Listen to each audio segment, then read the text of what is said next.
You ready? Good evening, everyone. I'd like to call the February 24th, 2026 Planning Commission meeting to order. We'll start with roll call. Laura Hess.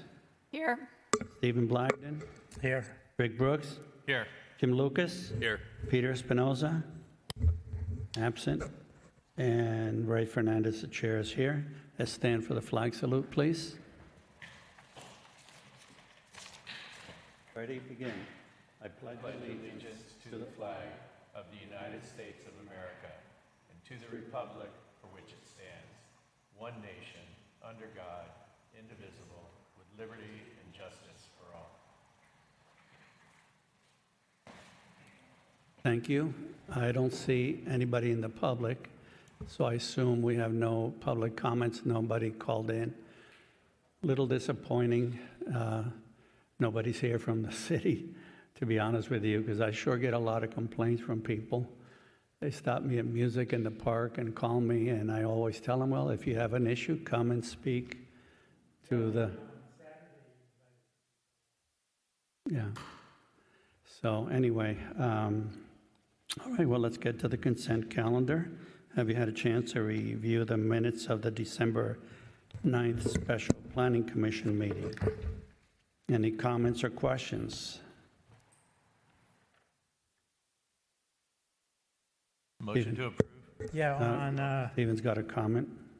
on number 7, the public hearing, the action part, the Planning Commission agreed to remove the stop work order, and it should say only for grading, no building to be done.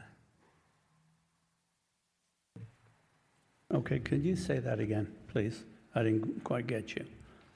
It's Planning Commission agreed to remove the stop work order only for grading, no building to be done. Okay. Was that how it was? I don't quite recall. We just lifted the stop work order. I didn't know there was a condition. It just so they could continue. Yeah, well, I know that it was just for the grading, because I said it like 5 times. Okay. Mr. Lucas? Just a question.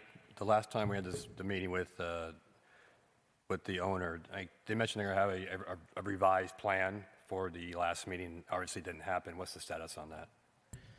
So their landscape architect has been working with our fuel mod plan checker to look at adding as many trees to the plan as possible to meet the requirements.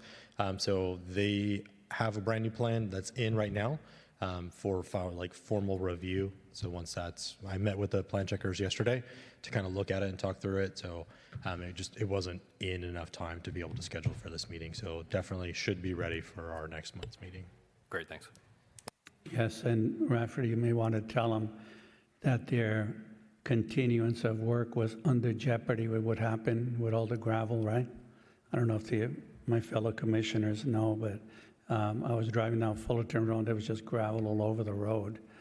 And I called, I think I talked to Rafferty or somebody, and they went out there, and he had a gravel delivery, and they were dropping gravel.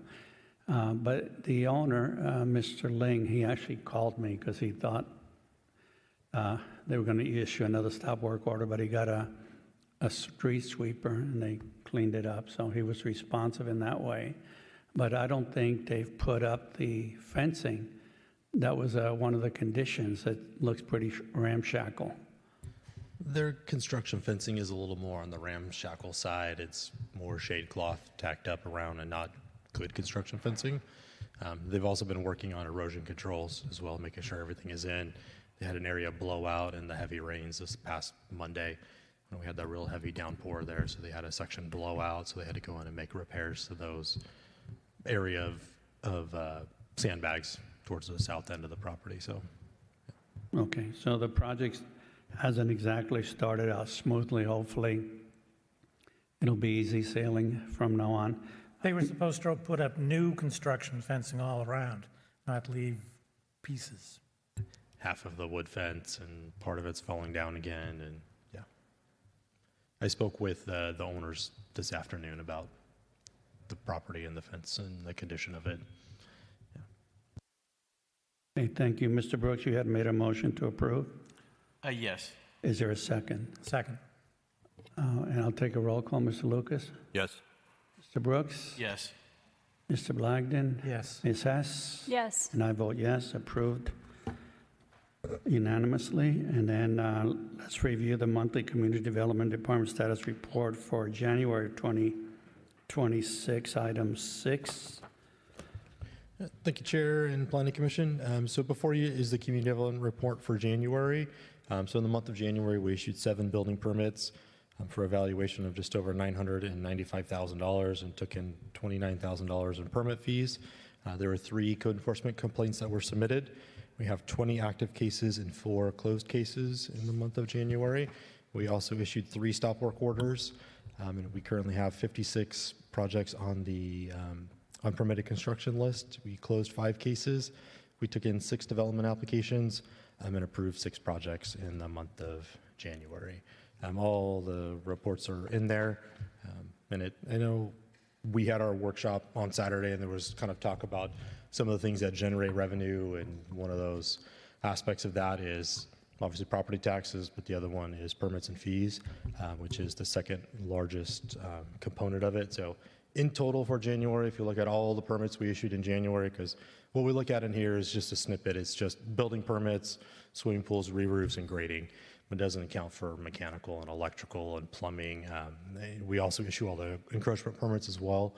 So for the month of January, we issued a total of 45 permits, which is that guy in the back there, Alan, issuing all those permits, and took in a little over $51,000 in permit fees in January. So overall, that's kind of what the permit totals for the month of January were when you look at all the permits we issued in aggregate. So about 45 permits for $51,000.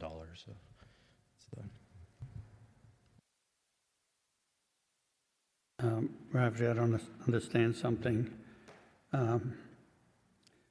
This report says you took in 21,872, but you just said you took in 51,000. Is that you don't list all the permits?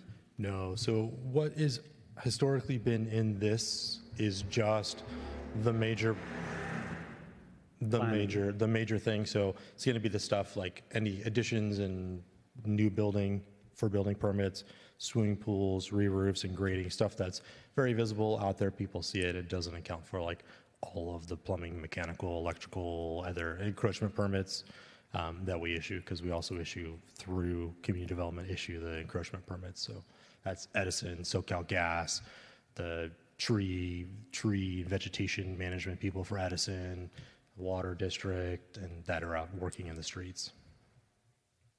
Thank you. Any comments or questions, Mr. Blagden? Thank you.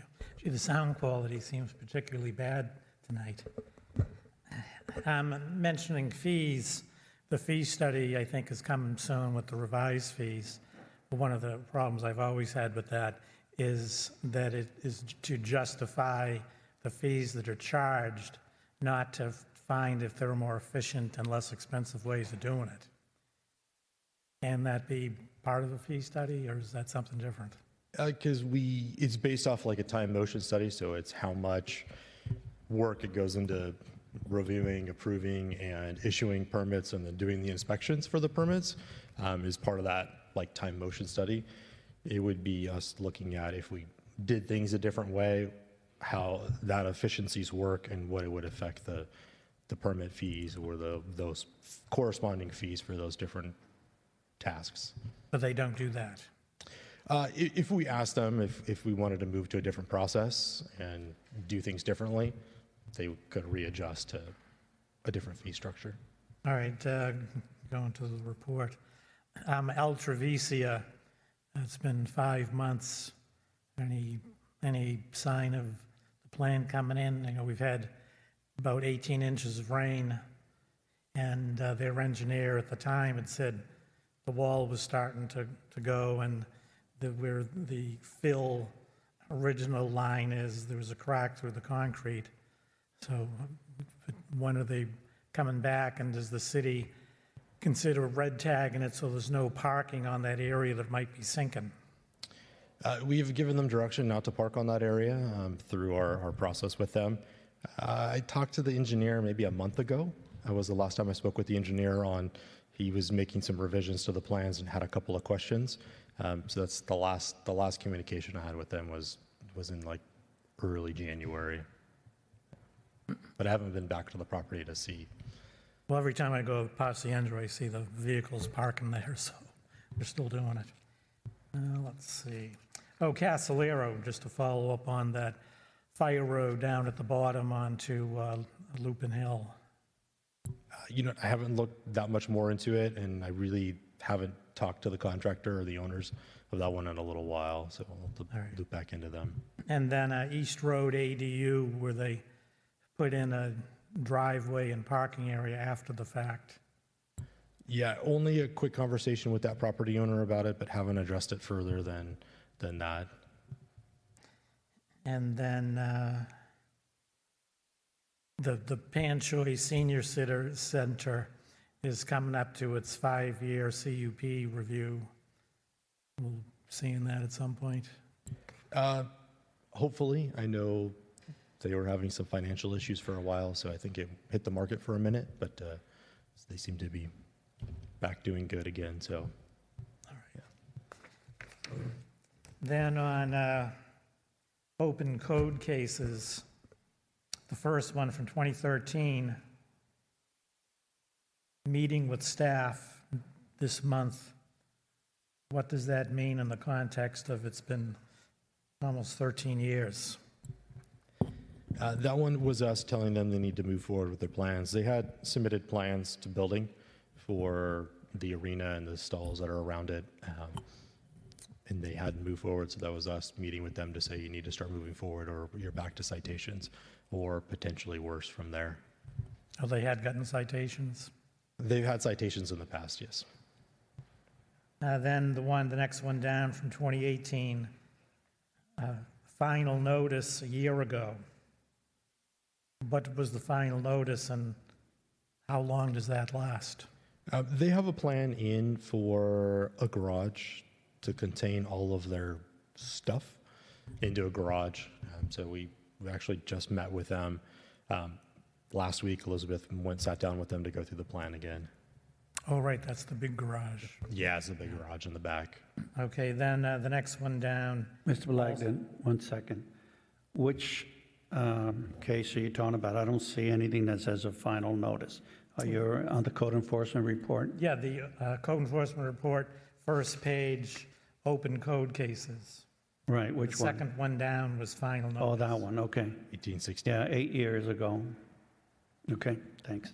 And then the next one down, also 8 years ago, correspondence with staff. What's up with that, and when do they get to advancement to final notice or citation? That's the house on Cypress, pretty close by Walnut over there. They've actually just retained an architect, a fairly well-known architect this committee. Ken Parsons is going to be designing a house for them. So, Oh, is that the one with the tarps on it? yeah, Okay. it's also a retirement project for someone who recently retired. And then the one at 951 Picacho, since 2019, notice issued. What does that mean? We issued them another notice related to stuff on the property, so care of animals, and they had some cars and some vehicles and some other things out on the property, so they have a notice issued, and then Michael also did an inspection more recently of that property.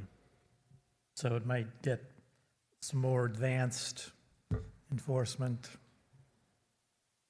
Then second from the bottom, illicit discharge on Habra. What's an illicit discharge? Related to septic overflow.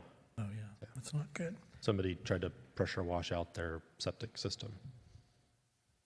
The next page, second one down, stagnant water. It says notice issued. Does the city contact vector control on that? We do. We also send it to vector control, so we could try to do both. And then sometimes when vector control, if they can't gain access to the property, they'll also reach out to us to help them and try to gain access to the property. Kyle is the tech from vector control. He's really good about trying to find things and get mosquito killing fish and or eating fish in the pool or pond or whatever it may be as part of it. Now, let's see, then on the last page of the closed cases, unpermitted construction, these are closed cases. 166 East Road, it was permit issued. That property had previously been graded. So was that factored into the latest application? This was for new owner of the property. They want to do some work on it, and as part of their doing work on it, they started to widen the road part through it, so they were cutting into the hillside. They needed a retaining wall for that because it was getting to be about 3 to 4 feet in one section of it. So they came in and pulled a permit for that aspect of it. Because they had previously cut a shelf there for the pad. Then applications under review, first page.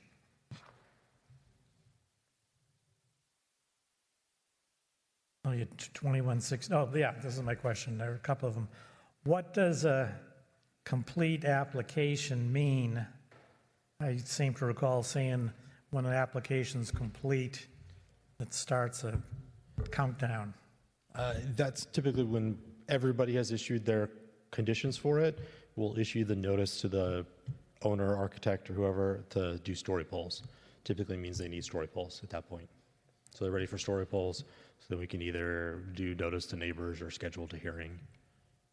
So this one here, the second one on Reposado, it was complete in November 2024, so that's on them, the fact that they haven't Yeah, move forward. gotten any progress. That owner, from what I know, travels a lot and is gone for long periods of time, so I think that's some of it. All right, and then the next page, project 24-16 on Ardshiel. I've seen ads for that structural steel fabrication. I remember when there was another project on Ardshiel, I think for a tennis court. It looked like it was like an industrial site. The owner, he since passed away, the main owner of that one, Dale, he was a structural steel contractor, so most of that house that was built was all done in structural steel because that was his business. I mean, it looked like there was racks of structural steel, and actually I looked at that house once for sale. It has a nice utility building with the high voltage. Yeah. They might have been doing welding in there. So that's all kosher. I don't have a complaint on any of the stuff. No one's ever complained about anything on that property, and she hasn't made it through the process for she's going to do a carport and a balcony and an elevator. Then the next page, 25-37, the third one down on Subtropic, says ADU. Just if you remember from the one on El Travicia, this is on the other side of the loop. They Yeah. both have that protected area going down to the creek where they can't do stuff. Yeah, this one's right up next to the house. Okay.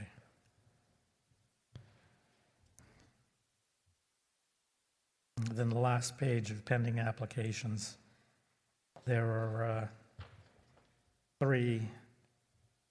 there's 2 ADUs, and I'm just kind of curious, how do they do with the health department and the septic tanks? Because you can't use an existing tank if there's over 4 bedrooms between the house and the ADU, and it seems like a pretty stringent process. So I'm just kind of curious how these advance.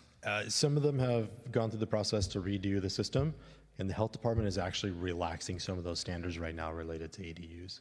So they're making it slightly easier for ADUs, and not necessarily everything we've seen come from the health department has triggered the replacement of septic. Yeah, I saw they reduced them in last June. Yeah. Are they loosening them even more? Yeah.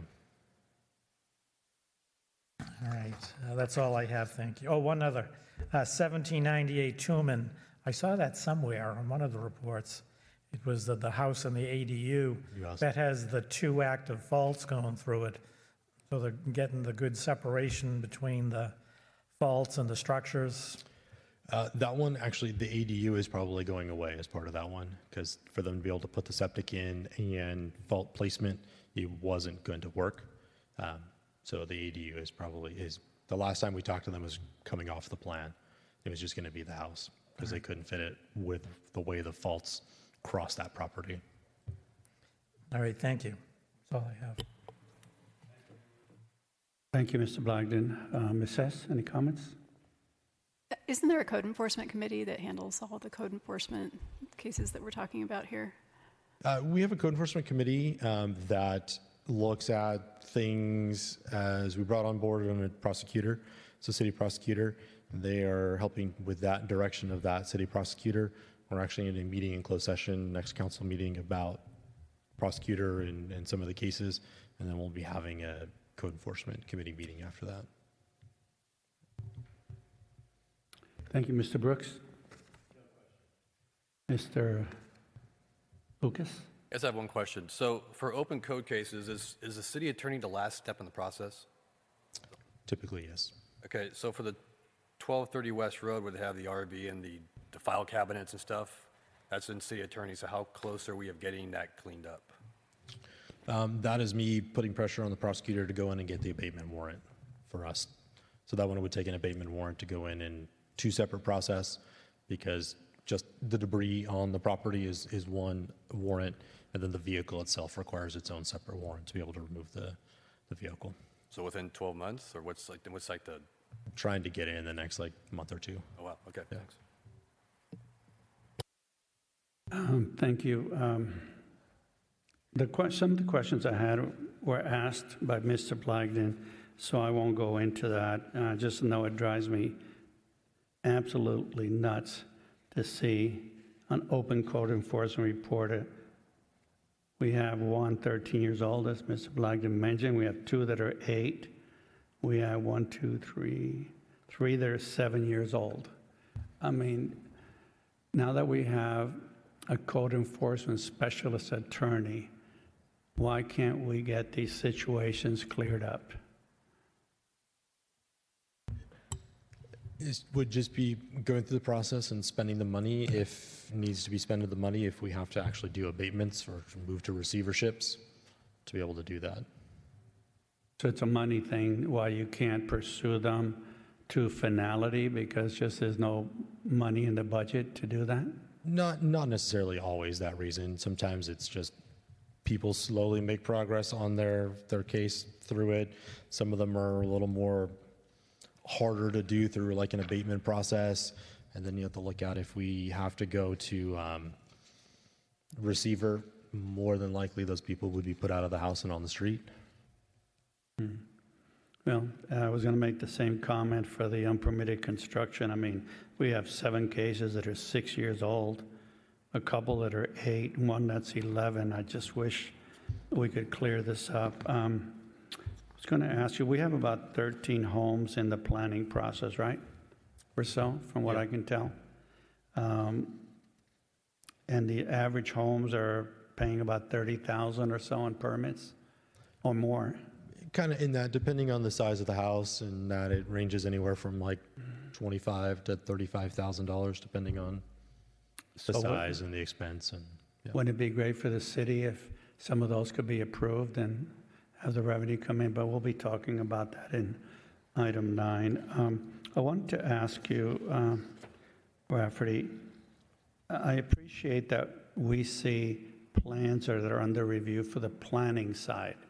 How about a list of the ones that are in building plan check? Because that's like where the holdup is a lot of times. And I'm curious to how long of a process it's being these days, the average to get a house approved here. It really varies. There's one on Cary Hills that just started construction, which is why there's $29,000 of permit fees collected. That one, he made it through building plan check in less than a year, started construction.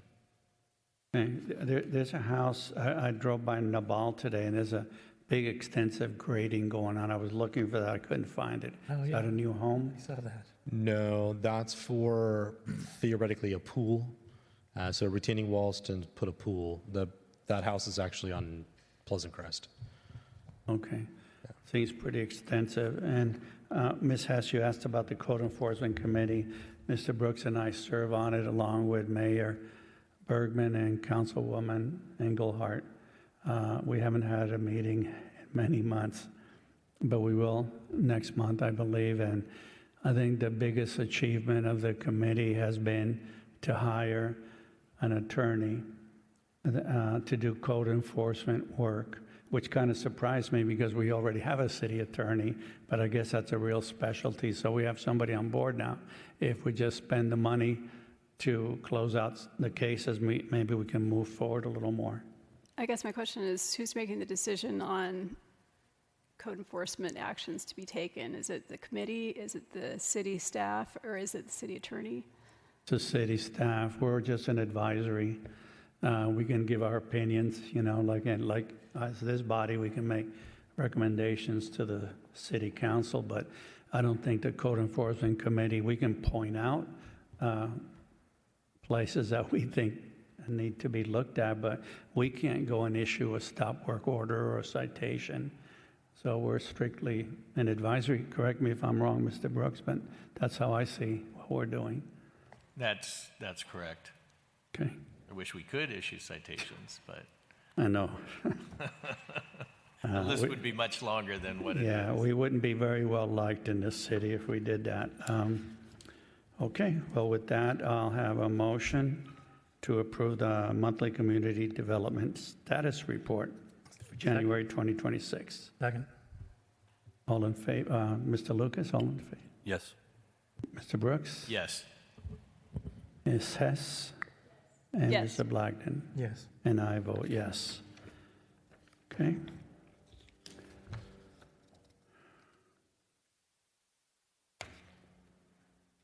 Okay, moving on to item 7, the 2025 Housing Element Annual Progress Report.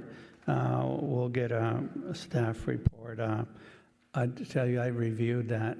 Looks very complicated.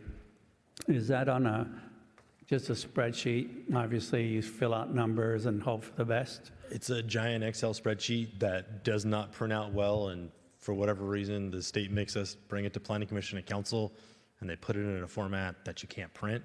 So Josh, who works with us and does like Walk Talk and our website and all that, he took my giant spreadsheet and spent 2 hours working on this agenda. We put this agenda out just before midnight last Thursday, and he spent 2 hours trying to work it in Excel to be able to print it out on Ledger, and then ended up giving up and just clipping it and putting it into another document to be able to put it together.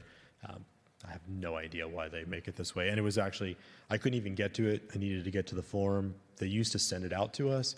Now it's on the state's website. You have to go download it off the website. But their website was under maintenance. So I had to reach out to our reviewer and say, hey, Fidel, can you please send it to me? I got to go to Planning Commission. And then so I can get to council so I can get it to you by April. And then he was like, oh, yeah, our website is down. Okay, thanks. And then he sent me off the PDF. So like when it merged a little funny because it was just a PDF and I had to merge in last year. So some of it is not perfect just because it merged funny to it. But this is something that the state has required over the last few years as part of our arena cycles is for us to report on activities.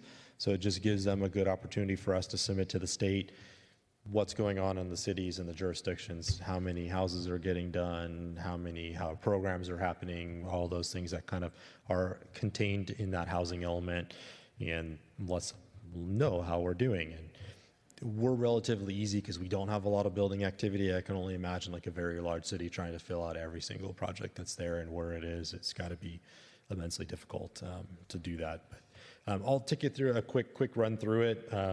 It's kind of that. So it starts off with Table A, which is just our basic. These are projects that have been submitted. So these are like kind of in the planning process. So it kind of runs through. In 2025, we had 9 new houses, 9 projects submitted. There's 3 new single-family houses and 7 ADUs that were in 2025. And so that's sort of at the bottom of that table is those newer projects. So you can see ADUs have become popular, and we're starting to see more ADUs, which is a good thing. It's one of the ways we're going to meet our RENA goal is through ADUs. So we get a lot of inquiries, a lot of people interested, and it helps kind of show that they are actually happening and people are actually doing them. I think, like we were talking about earlier, the health department and the septics, them sort of relaxing their standards a little bit related to the septic systems has helped. Because so far we have only done 1 house completed on East Road that has access to the sewer, and the one that's over on Subtropic that was on the list, it's actually been approved. That area is on sewer. Those are the only 2 we've done that are actually on sewer. But I think before, the health department was looking at ADUs as a greater than 50% impact to the system, so a very large impact to the system. And they have since sort of, I think, walked that back and looked at it as just more like bedrooms. So we've seen a renewed interest in ADUs. So instead of having to spend $120,000 to put a new septic system, that's kind of the money most people had budgeted to build the ADU. So it's helped through that process. Our next table is A2. So it just sort of... Quick question back on table A. Sure. So the way this works, I know it's all inputted and populates automatically, but so does any ADU automatically go into the very low income column? Or is it based on square footage, so it could actually go somewhere else, or do you know? No, so we sort of place where it goes in there. ADUs, most of the ADUs that have been built up here are for people's kids returning home, or a place for their kids to live, or elderly parents. So since they're not necessarily told to us at that point that it's like open rented ADU, these people are going to put it on the market, we can count it as a low, non-deed restricted, low income housing.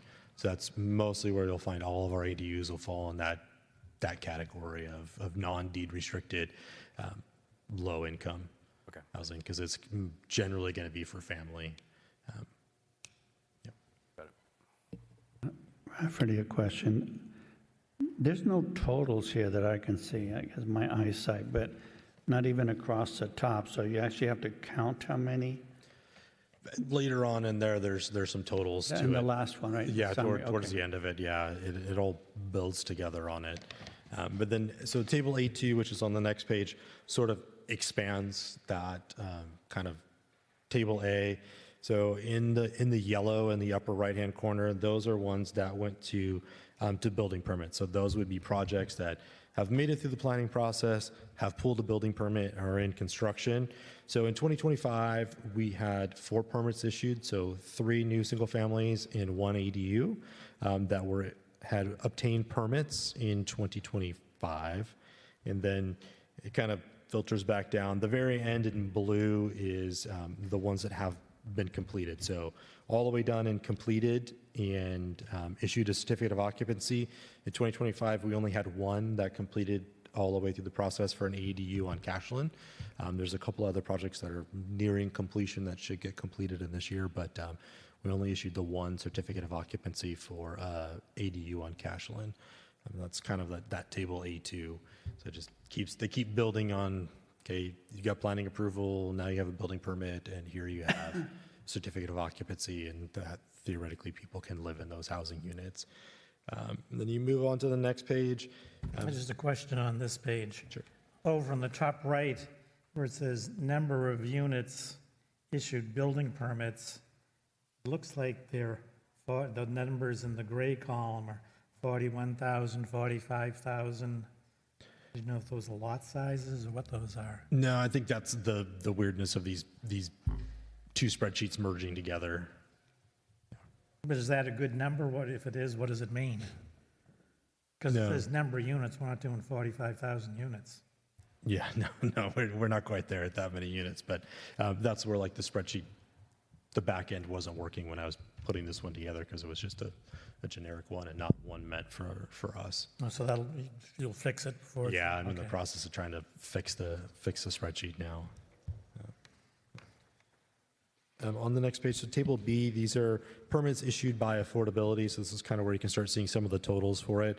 So you can see in 2025, there was 3 above moderate and the 1 ADU that's in the low, non-deed restricted, low income category for that. So for 2025, it was four permits issued. And then at the far edge of that one, you can sort of see. So as far as like low income, which for us has been all non-deed restricted ADUs, we've done 5. So we have 5 there, and then we have done 6 houses. So then it kind of compares to the remaining totals for our RENA numbers. So we have 5 of 73 low income units. We have not done any low income, like low, regular low, not extremely low, no moderate income, and 6 above moderate or market rate for 22 left. So we have 11 for the required 166 for that current cycle of RENA. In that table kind of breaks it down so you can kind of see where we are there. The next table over is table C. So these are sites that we would identify or have identified to be rezoned to accommodate any shortfalls. Because we adopted the housing element in 2025, we rezoned all of the properties needed. So we don't have to do any further rezonings to accommodate any shortfalls. This table is really related more to like no net loss requirements. So if, say, a site is developed and in our housing element, we estimate that that site can accommodate 100 units, and then somebody develops that site, but they only develop 75 units, we would then have to go out and rezone another property to accommodate those 25 that weren't developed as part of the original site. So there's no net loss to that one. So that's been the last 2 cycles of housing elements have sort of included this no net loss. That wasn't in it way back in the day. It was just sort of site got developed, those were the number of units, and that's kind of how it went. They didn't require you to then go zone something else if you didn't have all of the units accommodated on that site. So that's this table here. So since we completed all of our rezonings that are required for the housing element, we haven't identified any more sites that would be needed because we haven't had any of those sites developed at a shortfall yet today. Just a question on that bottom left one, and it was also on the first page. The Zero Cañada Sombre, it looks like 2 ADUs. Are those 2 detached ADUs? One JADU and Oh, one okay. detached ADU. Yeah.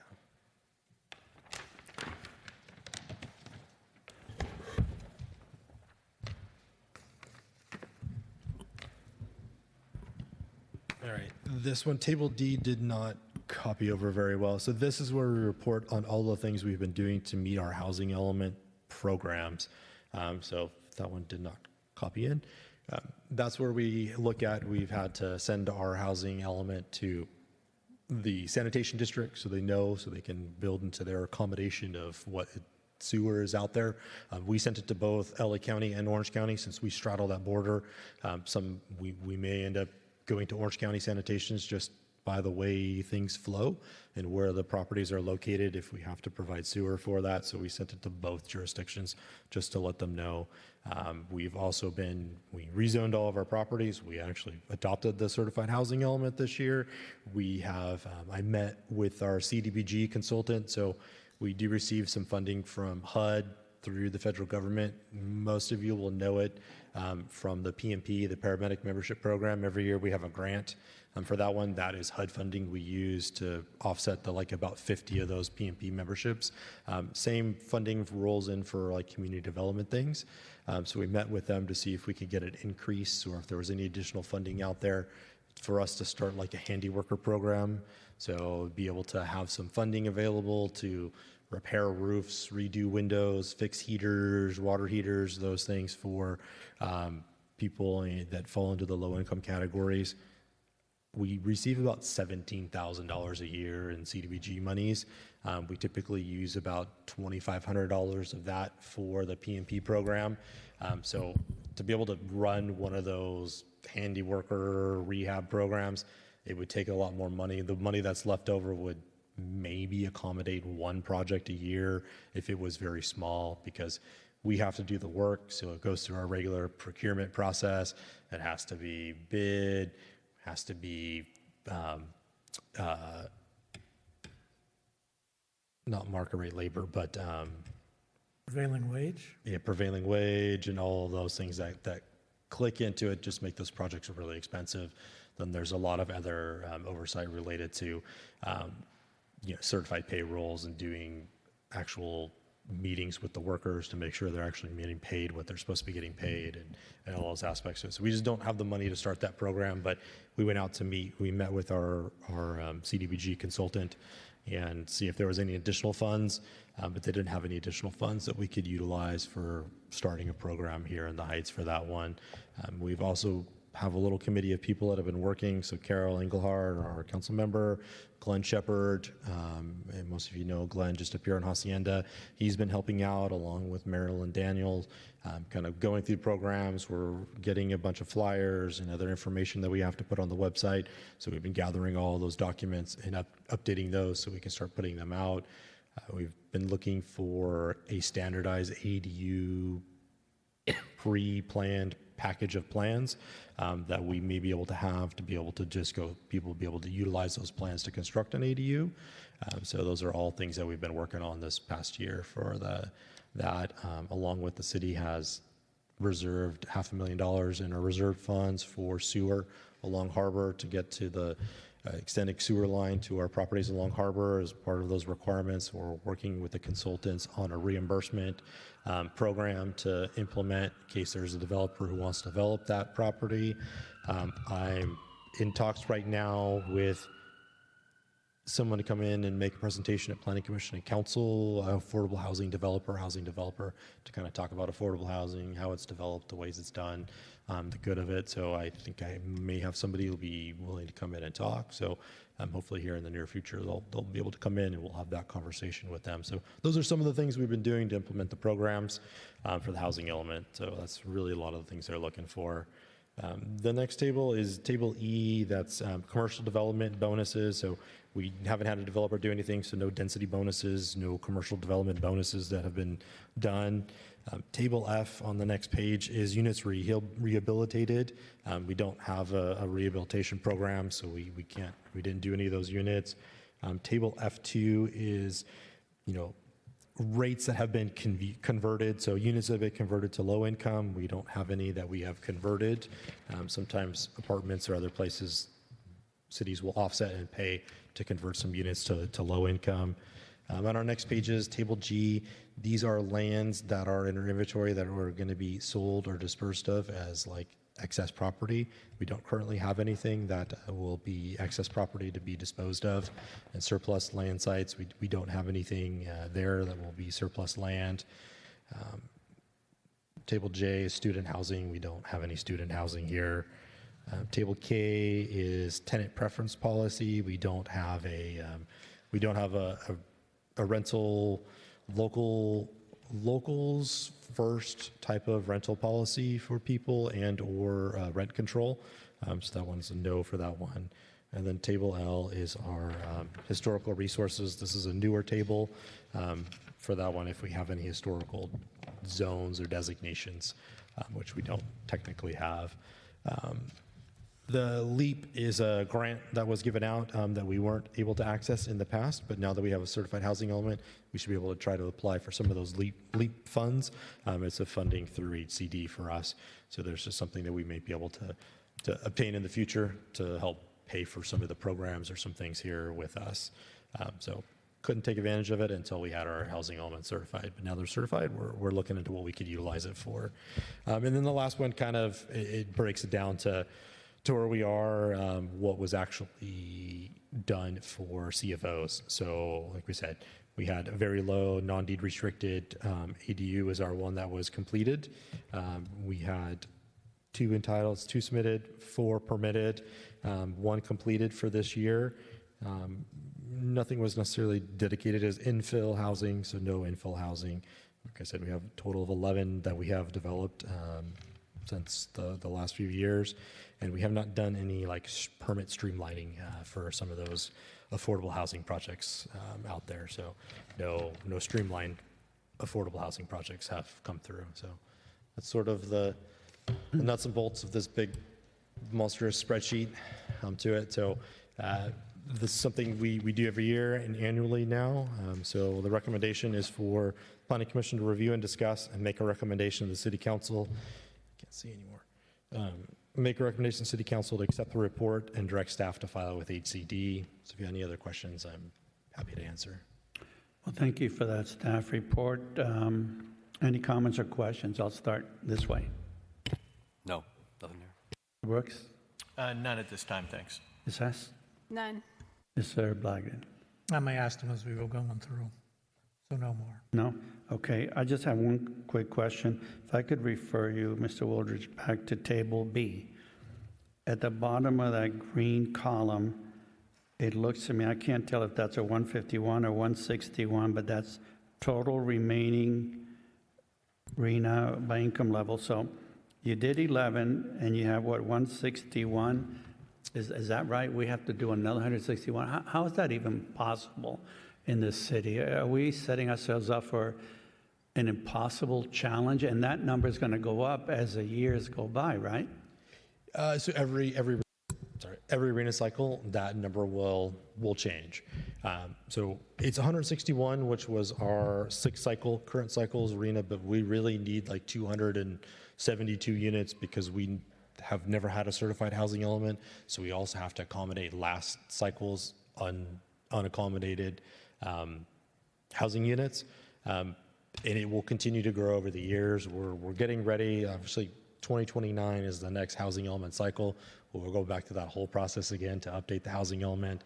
And we'll have a new set of RENA numbers that we'll have to accommodate to that. So RENA numbers, the state gives the local agent area body of government. So for us is SCAG.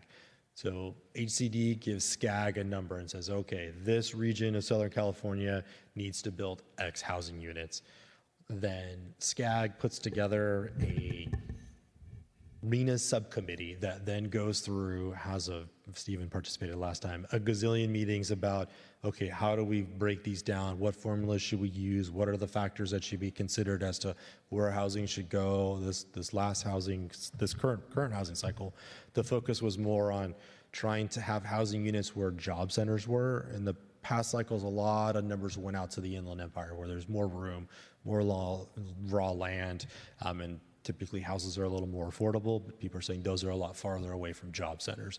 So there was more of a renewed focus on job centers, so us and beach communities, which used to get away a little bit smaller on numbers. So they figure that out, run it through this number, and then assign every jurisdiction a number for the number of units we have to accommodate. Then they have an appeal process where you can go through the appeal. The last cycle, I think Riverside was the only it was I don't know, county or city, but they were the only ones that won their appeal because they included the Air Force Base in their calculation. So their number was a lot larger because they were including the military base in their overall land area calculation. So they realized that. So what they did was however much land that was, they calculated that numbers and then distributed it back to all the other cities. Stephen, you watched it pretty closely last time when we went through that process. So that should be probably starting up here again in like 2027, I think is when they're anticipated to really kind of get into that RENA process. The thing is to get in early with your reasons why we shouldn't get a lot of quota. And do these, I thought maybe it's changed, but I thought if we have an approved housing element and don't meet it, those numbers die and starts over. They die, and we'll just have to accommodate whatever the next cycles is. Yeah. Okay, thank you. Okay, so I'm looking for a motion to recommend that we forward this report to the City Council. So moved. I'll second. Okay, I'll take a vote. Mr. Lucas? Yes. Mr. Brooks? Well, we didn't discuss beforehand, Rafferty, with the motion, there's some corrections that you still need to make to this report. Should our motion say we recommend that it move forward with the corrections, or is that not important at this point? No, it's not that important at this point. Okay. Yeah, it's still a living document until I submit it, and then even after we submit it, it still asks for changes. Okay, it's a living document. Yes, I vote yes. Okay, Ms. Hess? Yes. Mr. Blagden? Yes. And I vote yes, it's unanimous. Thank you. All right, so now we go to item 8. This is, we're going back to the review of the fencing standards. I think this is something that I was pushing. And can you refresh everybody's memory about what's going on? Because your report here, I have a little different take on it, but go ahead and give your report, please.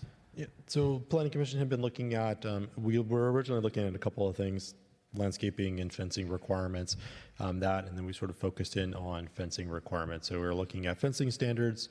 Most specifically, the Planning Commission was looking at the type of fencing we would allow in the front yard setbacks. Currently, our requirement is you could have a maximum solid wall to 42 inches and then 90% open above that up to a maximum of 6 feet. So typically, that would be like block wall and wrought iron along your front yard area, but no solid walls are allowed, and there's not necessarily a process in there to go through and allow for solid walls. At the time, the commission looked at prohibiting chain link. So we had a discussion about not allowing chain link fencing today in the front yard or anywhere on the property, requiring fencing to be like wrought iron, wood, vinyl, or block walls as part of it. Also looking at a process. At the end, we were looking at a process where if somebody wanted a solid wall in the front yard, it would have to be decorative. So it would have to have either be decorative block, have stone veneer, or some other decorative feature attached to it, along with landscaping. And that application would have to come to the Planning Commission for approval, and not just issued by staff over the counter. It would be something that would have to go through the formal review process to be able to make sure all of those things are in there, and the person that's going to go through that process would be willing to do it in the end. If you're going to take the time to prepare a plan, submit it, come to the commission, and do all of that, is probably someone who's going to take the time to complete the project with a nice product in the end. Is kind of where we went. It had went back to council a couple of times for them to weigh in on the potential for starting the code amendment. A couple of times there's a couple of differing opinions of council. Some were okay with the requirements for allowing a solid wall as long as it's decorative. They like the idea of it coming to the Planning Commission for approval and not just a staff level approval.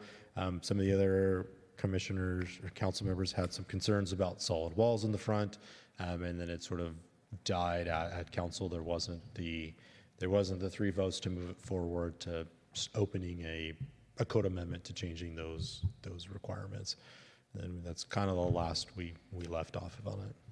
Then we kind of delved into the housing element stuff there towards the end, and they went to the back burner. So there was no direction on their part, there's just lack of interest? Yeah, there wasn't the expressed interest in picking it up. As I recall, if we can open it for comment now, I recall we spent quite a bit of time on this, Mr. Blagden especially did, and we debated it through several meetings, and when it went back to city council, they decided they didn't want to move forward, so we weren't going to spend any more time going back with more suggestions to them. I think that at one point we'd also talked about making a recommendation to the city council that there be an update to the general plan, because it had been 20 years since it had been last updated. And that also was shut down at the time, and I don't know if there's been any discussion about revisiting that or if it was pretty much just off the table at this point. They want, in the very near future, we have to go back to them about the general plan update. Looking at doing the general plan update, at the time there wasn't the consensus at council to start a general plan update and go through that process yet.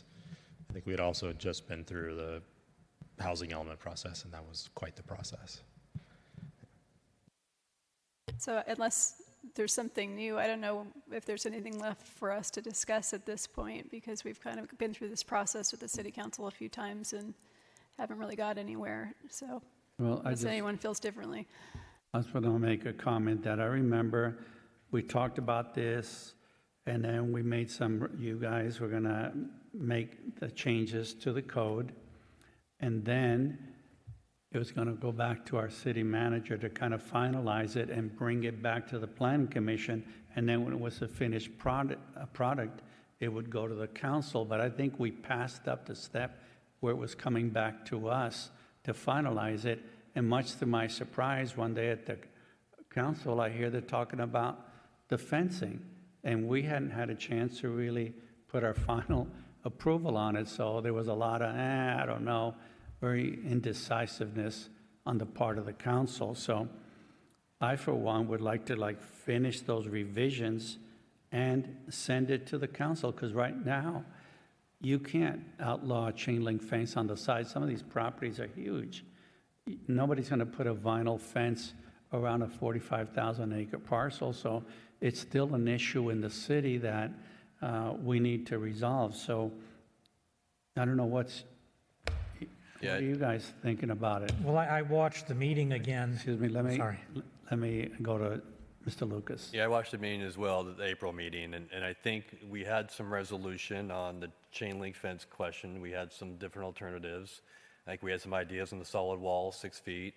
So I can just getting those back, making sure we still agree upon what we discussed back in April, which I think hopefully we can, and then get those in writing and then send those back up. Because I don't know what was sent back up after the April 25th meeting, so. Yeah. Well, in light of Saturday's budget workshop, there were several residents that talked about the low property values. And, part of that is because of some of the things that we allow. And it seemed to me that City Council agreed that, yes, we should do things to improve property values. Well, proper fencing is going to improve that. And so, I think that we should put together a real proposal to take to City Council to show that, yes, it's going to improve the neighborhood, it's going to improve the what do they call it in real estate, curb appeal for the front of houses. In the back, if they put chain link fence, we can debate that one. But I really think that we should have it a little more tied down and see what we can do to make it so that the properties are nicer. I agree. So how about this? How about if you two resurrect this, because you were working on it, review the meeting and your notes and things, and let's see if you can put something together and give it to Rafferty for a final draft, and we bring it back at the next meeting. And you could you could send it to us by email, and we could make our comments. It just bothers me how slow the wheels of government turn. And I realize this government is we the people, right? So I'm placing some of the blame on myself here. But I'd just like to see this move along. I really would. What do you think? Well, as I said, I watched the meeting, and my recollection was what you had said, that it was going to come back to us Right. review. But what happened was, Laura and I made some suggested revisions, and then there were changes made during the meeting, and the resolution was that Rafferty was going to send it to the chair for final review, and then it would go to the council. Well, that didn't happen. I think our illustrious city manager was tied up with this housing element, because I feel sorry for you actually having to deal with that. So So I think that let's just restart it where, if I don't know if you want to have Rafferty just give us do you have the revised version that we did Do you have the last version you guys had? with the suggested changes? Yeah, just send that to us for the next meeting, and then we can go from there. I agree. You're all in agreement with that? Yeah, I think, based on what I saw, and if you saw the video, please correct me as well, but I think we agreed on a few crucial concepts. If we just cover those real fast just to make sure we're still in agreement. I think we said no vinyl, no wood, being a fire issue. That was one comment. One was no chain link on the front yard or street facing. So if you have a corner house, no chain link along the street. But chain link would be acceptable, back part of property, had to be green, black, or brown was the color. Brown. I don't know if there's brown chain link. I've never seen it, but have you? I've seen it. Okay. Yeah. And then for the solid wall, I think there was a lot of kind of going back and forth, but I think what might have been agreed upon was requiring a minor exception due to potential street noise or security concerns. I think that's kind of what we settled on. Right. And that was going to be taken back for revision. So is that what everyone Yeah, but it recalls? had to be landscaped, the block wall. You can't just throw up a block wall and not landscape. And if any of you have been by my house, I have a block wall. And there's I found this metal with little stands where I have star jasmine growing on it. When in spring, it's beautiful. And then we'll have 2 rows of plants, maybe 3 feet, and then lower flowers, and I think it looks pretty good. So I don't want to see just a stark white block wall. And, as a funny aside, I was with our mayor and Councilwoman Engelhardt. We were driving around in some nice neighborhoods, and I kept saying, I was talking about block walls. I go, look at 6-foot block wall, 6-foot block wall. I think they were getting a little irritated at me. So I was making the point, if it's allowed in these beautiful multi-million-dollar neighborhoods, we can do it too. It can look nice. So, Well, I think, as I recall, we said that the wall had to be stuccoed to match the house or have a stone veneer on it, but not just a cinder block wall. yes. Or even split face, is pretty cheap looking. But if it's stuccoed, I have a wall around where our trash cans are. It's all stuccoed with stone on the top, and it matches the house. So, anyway, I think that that's what should go back and be presented. I still agree with no chain link fence on the street, or on a private drive or on a private street.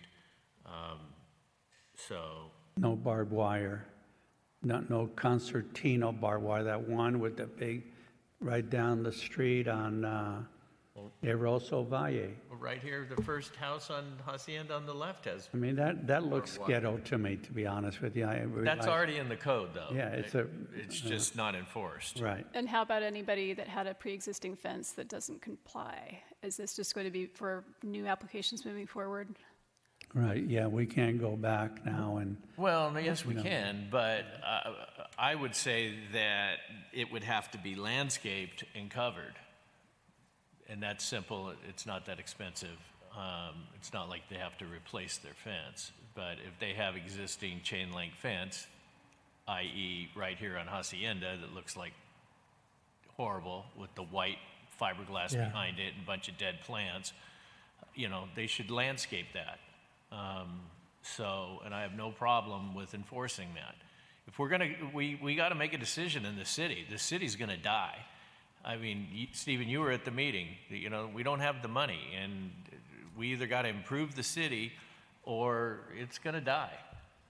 So, we might as well go down swinging and try to make it nicer. And yeah, help everybody's property values. And that security thing didn't make it to the final motion. What security thing? You mean the conditions for the wall exceptions? Yeah, there was just noise. Oh, for a block wall, that you need a reason. Yeah. Security. Yeah. But how I are we don't going to evaluate that? Somebody's going to just say that they have a security concern and that's going to be Well, that wasn't sufficient, part or- of the motion. If we're making an exception for somebody for security purposes, it seems like that would apply to across the board to anybody. Yeah, That was kind of the point. I wouldn't say anything about security in there then as being an exception because everybody will have a security concern. yeah. And walls everybody don't does. provide any security anyway. What's that? I say walls don't provide any security anyway. Oh, really? So why do all these politicians have big walls around their house then? Well, they're usually associated with some security, Some guns. landscaping. And they're usually Yeah. higher than 6 feet. Yeah. Okay, so Rafferty, does your workload allow you to do what we need done? Can we get a commitment from you that you're going to send it to us in a timely manner so we can all vote on this and then send it to the council as a ordinance change, resolution, whatever, that they can look at with very cut and dry standards that they can vote up or down? We can take the last document that we have, add some changes to it, and get it back out to you. It probably will be maybe late next week at the soonest. Okay? But that's not going to solve anything. We need to have that final thing we did in April as a starting point, because that wasn't acceptable to the council. And we have to do something, but we don't know what, to make it acceptable. Well, it wasn't acceptable at that time, but we didn't have a chance as a planning commission to lobby for the fence standards. If I would have known it was coming to the council, I would have got up in public comments and advocated for why we need to do this. But we didn't have a chance at the planning commission. And if we all agree on it and we send it to them 5-0 or 4-1, they're going to look at that seriously. I mean, they have us here for a reason, right, to make recommendations. If we're going to send them things and they're just going to blow us off, what's the point of having a planning commission? Well, I think it should, I think it needs to come back to us for another meeting to discuss, to finalize. You could send it, which is great, and we can have kind of a working document, but I don't think we should try to make changes or decisions that aren't part of the meeting and then put it all together. So, Right. No, I meant he's going to send it to us so we can review it ahead of time. okay. So when we get together as a commission, we can make some intelligent And then Formal put it on comments and the- observations. I don't want to see it on Thursday at 7 PM and I'm going away for the weekend. And That's then, early. 7 p.m. is early on a Thursday. So anyway, okay, so I think we're all on the same page. All right, well, let's move on to item 9. And just give us, Rafferty, a little brief how this all got started. Yes, so the chair and myself, and I think the chair has also we've had a couple of meetings or conversations at Planning Commission related to trying to develop an expedited permit process. So a process where people would be able to come in and get, review, or apply for permits and walk out the door with permits in a relatively quick fashion. There are other jurisdictions that have these expedited permit processes out there where there are certain things you can come in and sort of go to window A, they stamp off and sign it, go to window B, and the next stamp off and sign, window C, stamp off and sign, and then window D, you pull your permits and you walk out the door with everything stamped and signed and ready to start working.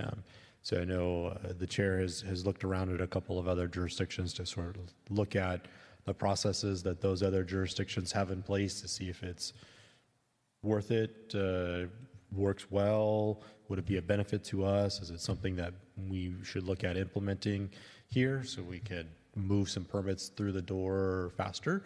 And so that's why we wanted to bring it back to the commission as a whole and have a conversation about something we want to take up and look at and move forward with and put together a process for doing expedited permits.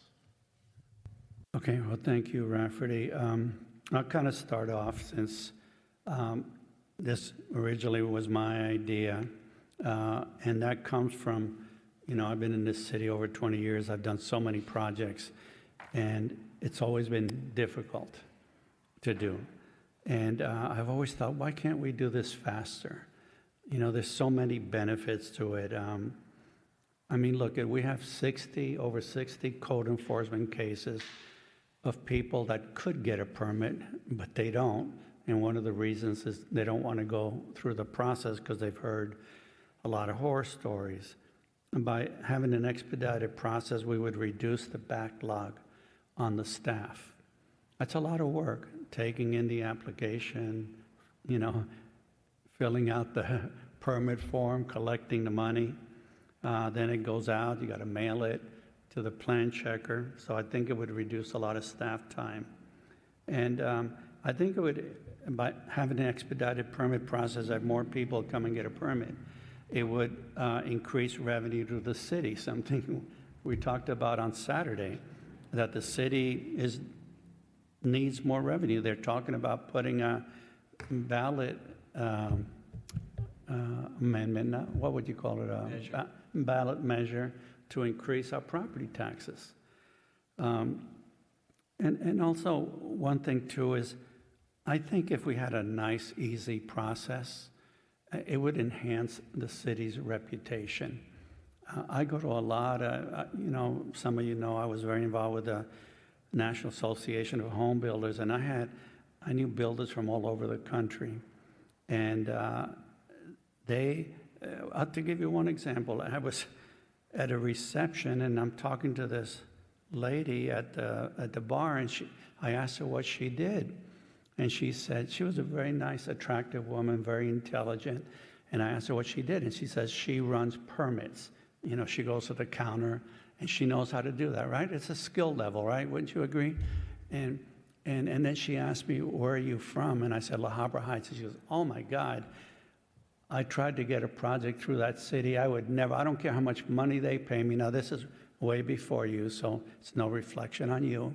I would never go to that city. I've had architects tell me they won't do plans for this city. So I don't want our city to have that, bad reputation. We have a beautiful city. I think if people got permits and did work properly, that was inspected by the building inspector, we wouldn't have some of the shoddy construction we see, and that would help increase property values. And then I think if the citizens of this city felt that the city was working with them, they were helpful to them, I think it would create a lot of goodwill.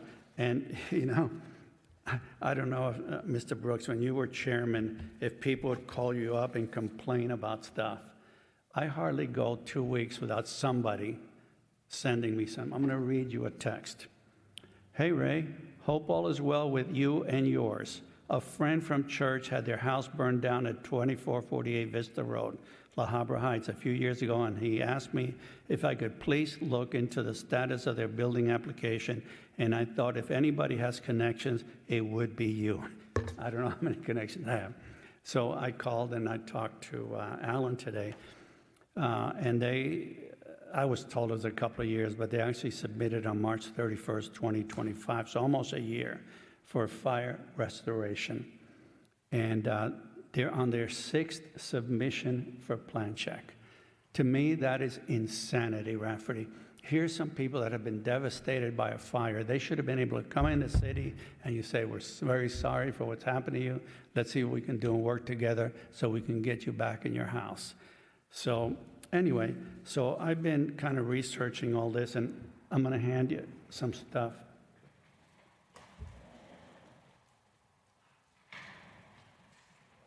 You gave me 3.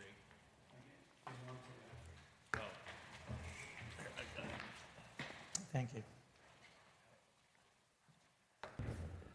Nope, I got it. And Alan made me my copy. It took me about 2 hours to do these copies because my machine kept jamming. So Alan made me some extra copies. I thought there might be people in the audience. So when I first kind of started thinking about this, I thought, man, that's a smart idea. But it wasn't so smart as I started researching. A lot of communities do this, right?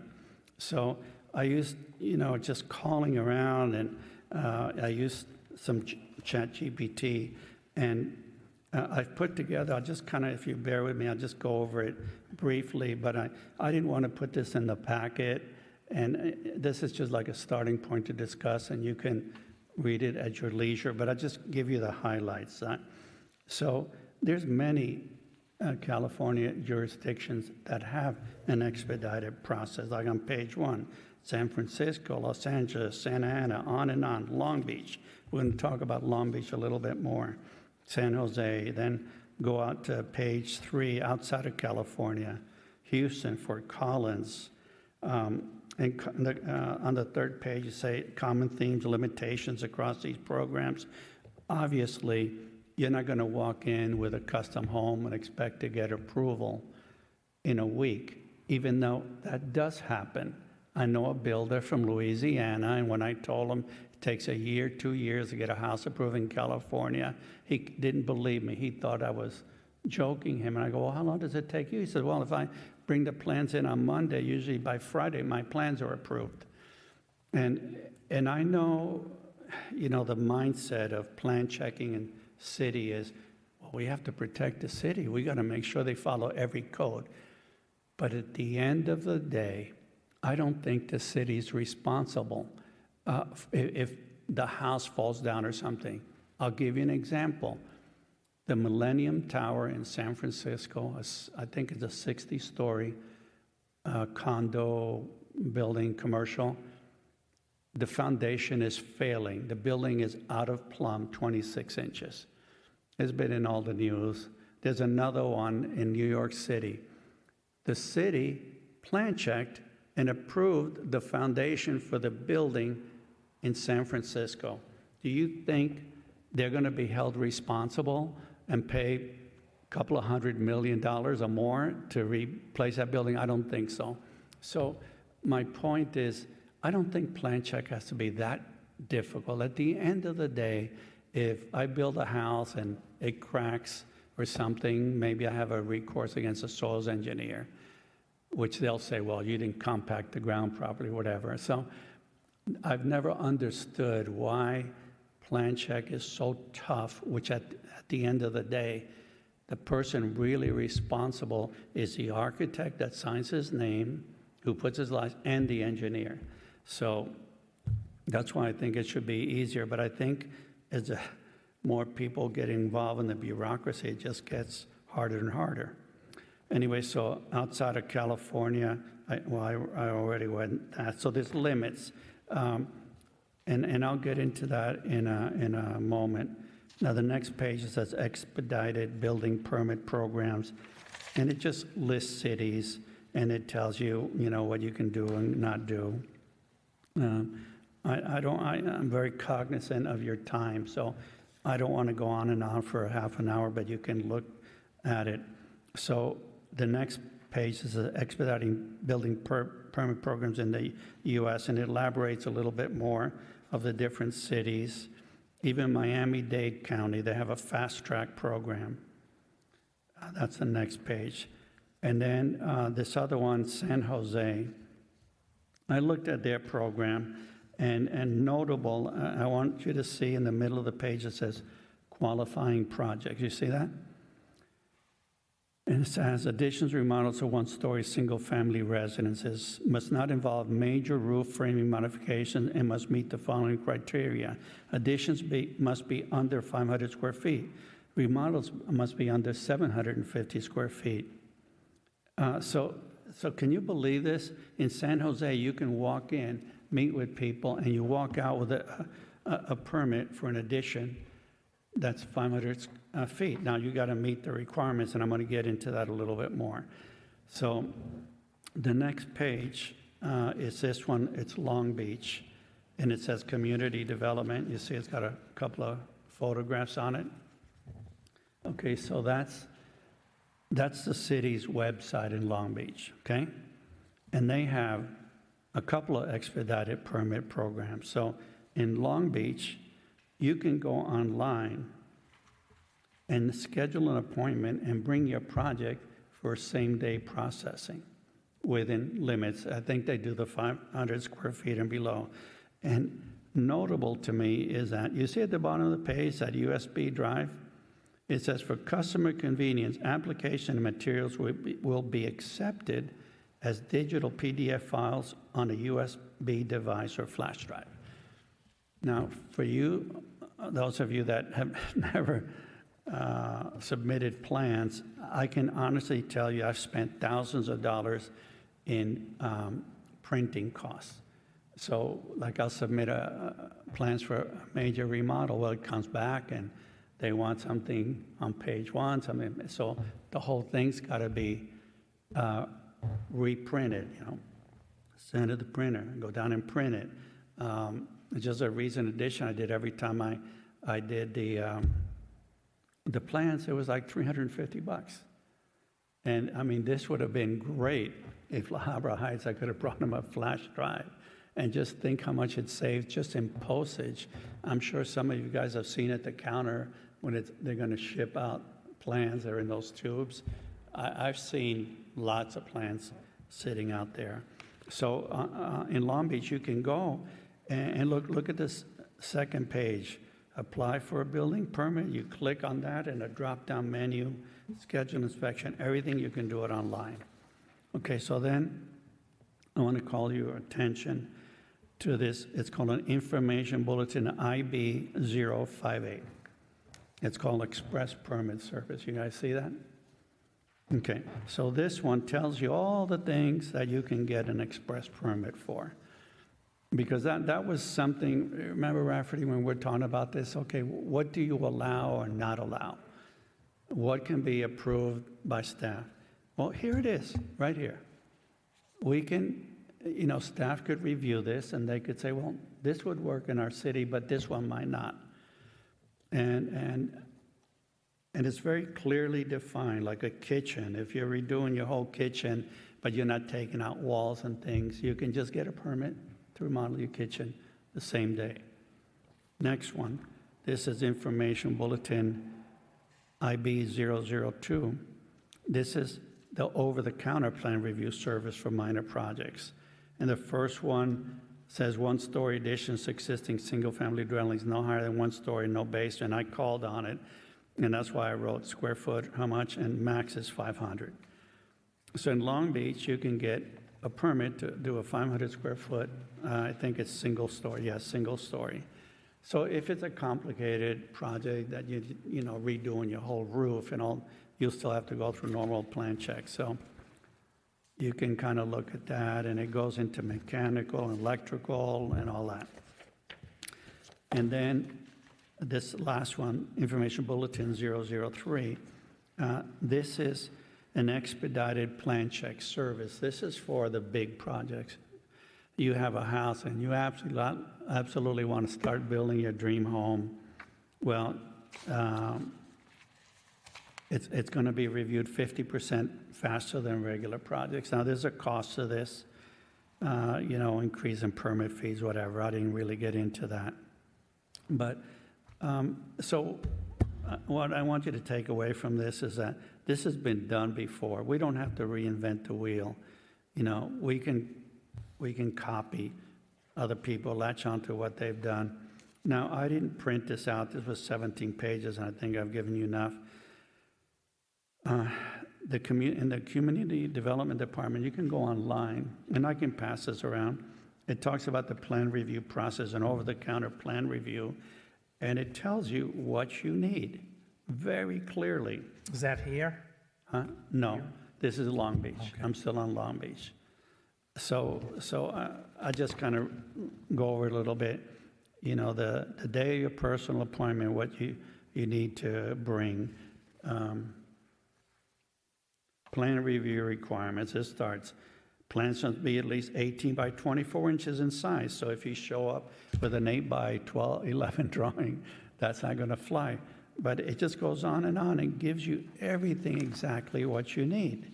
Its site plan must contain the following specifications: lot lines and dimensions, location of existing and proposed buildings, on and on, roof plan, elevation plan, landscape plan, foundation plan, and it gives you the whole thing. So if you come into the city and you have these, and here's a list that you can check off, there's a good chance you're going to get your permit.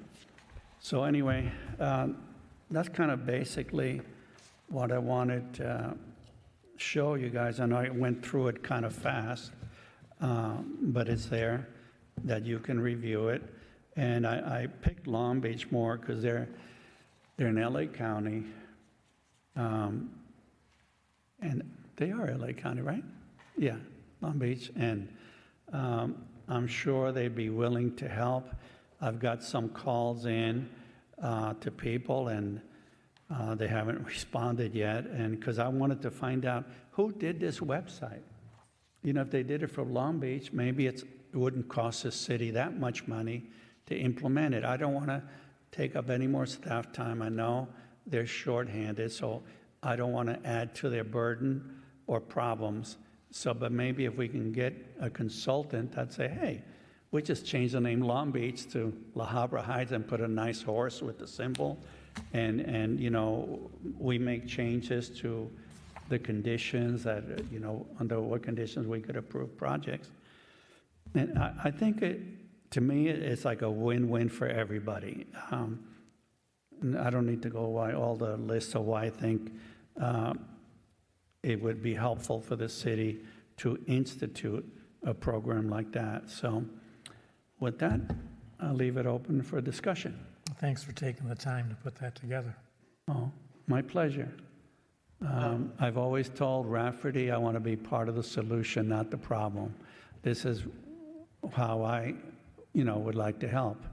I don't know if there's an appetite in the city to do this, but I think we should seriously take a look at it. I mean, if you all think it's worth pursuing, I'll keep at it. I was going to go down to Long Beach today, but the person I was going to meet with was sick, because I was going to say, hey, let's go on the computer, show me. Ray, I have a couple of comments here that I'd like to interject. And that prior to COVID, we talked about, or somewhere in that time frame, we talked about having a very thorough checklist. So when somebody came in to say, I want to do this, someone at the counter could go, you're going to need this, this, this, this, this, this, this, and this.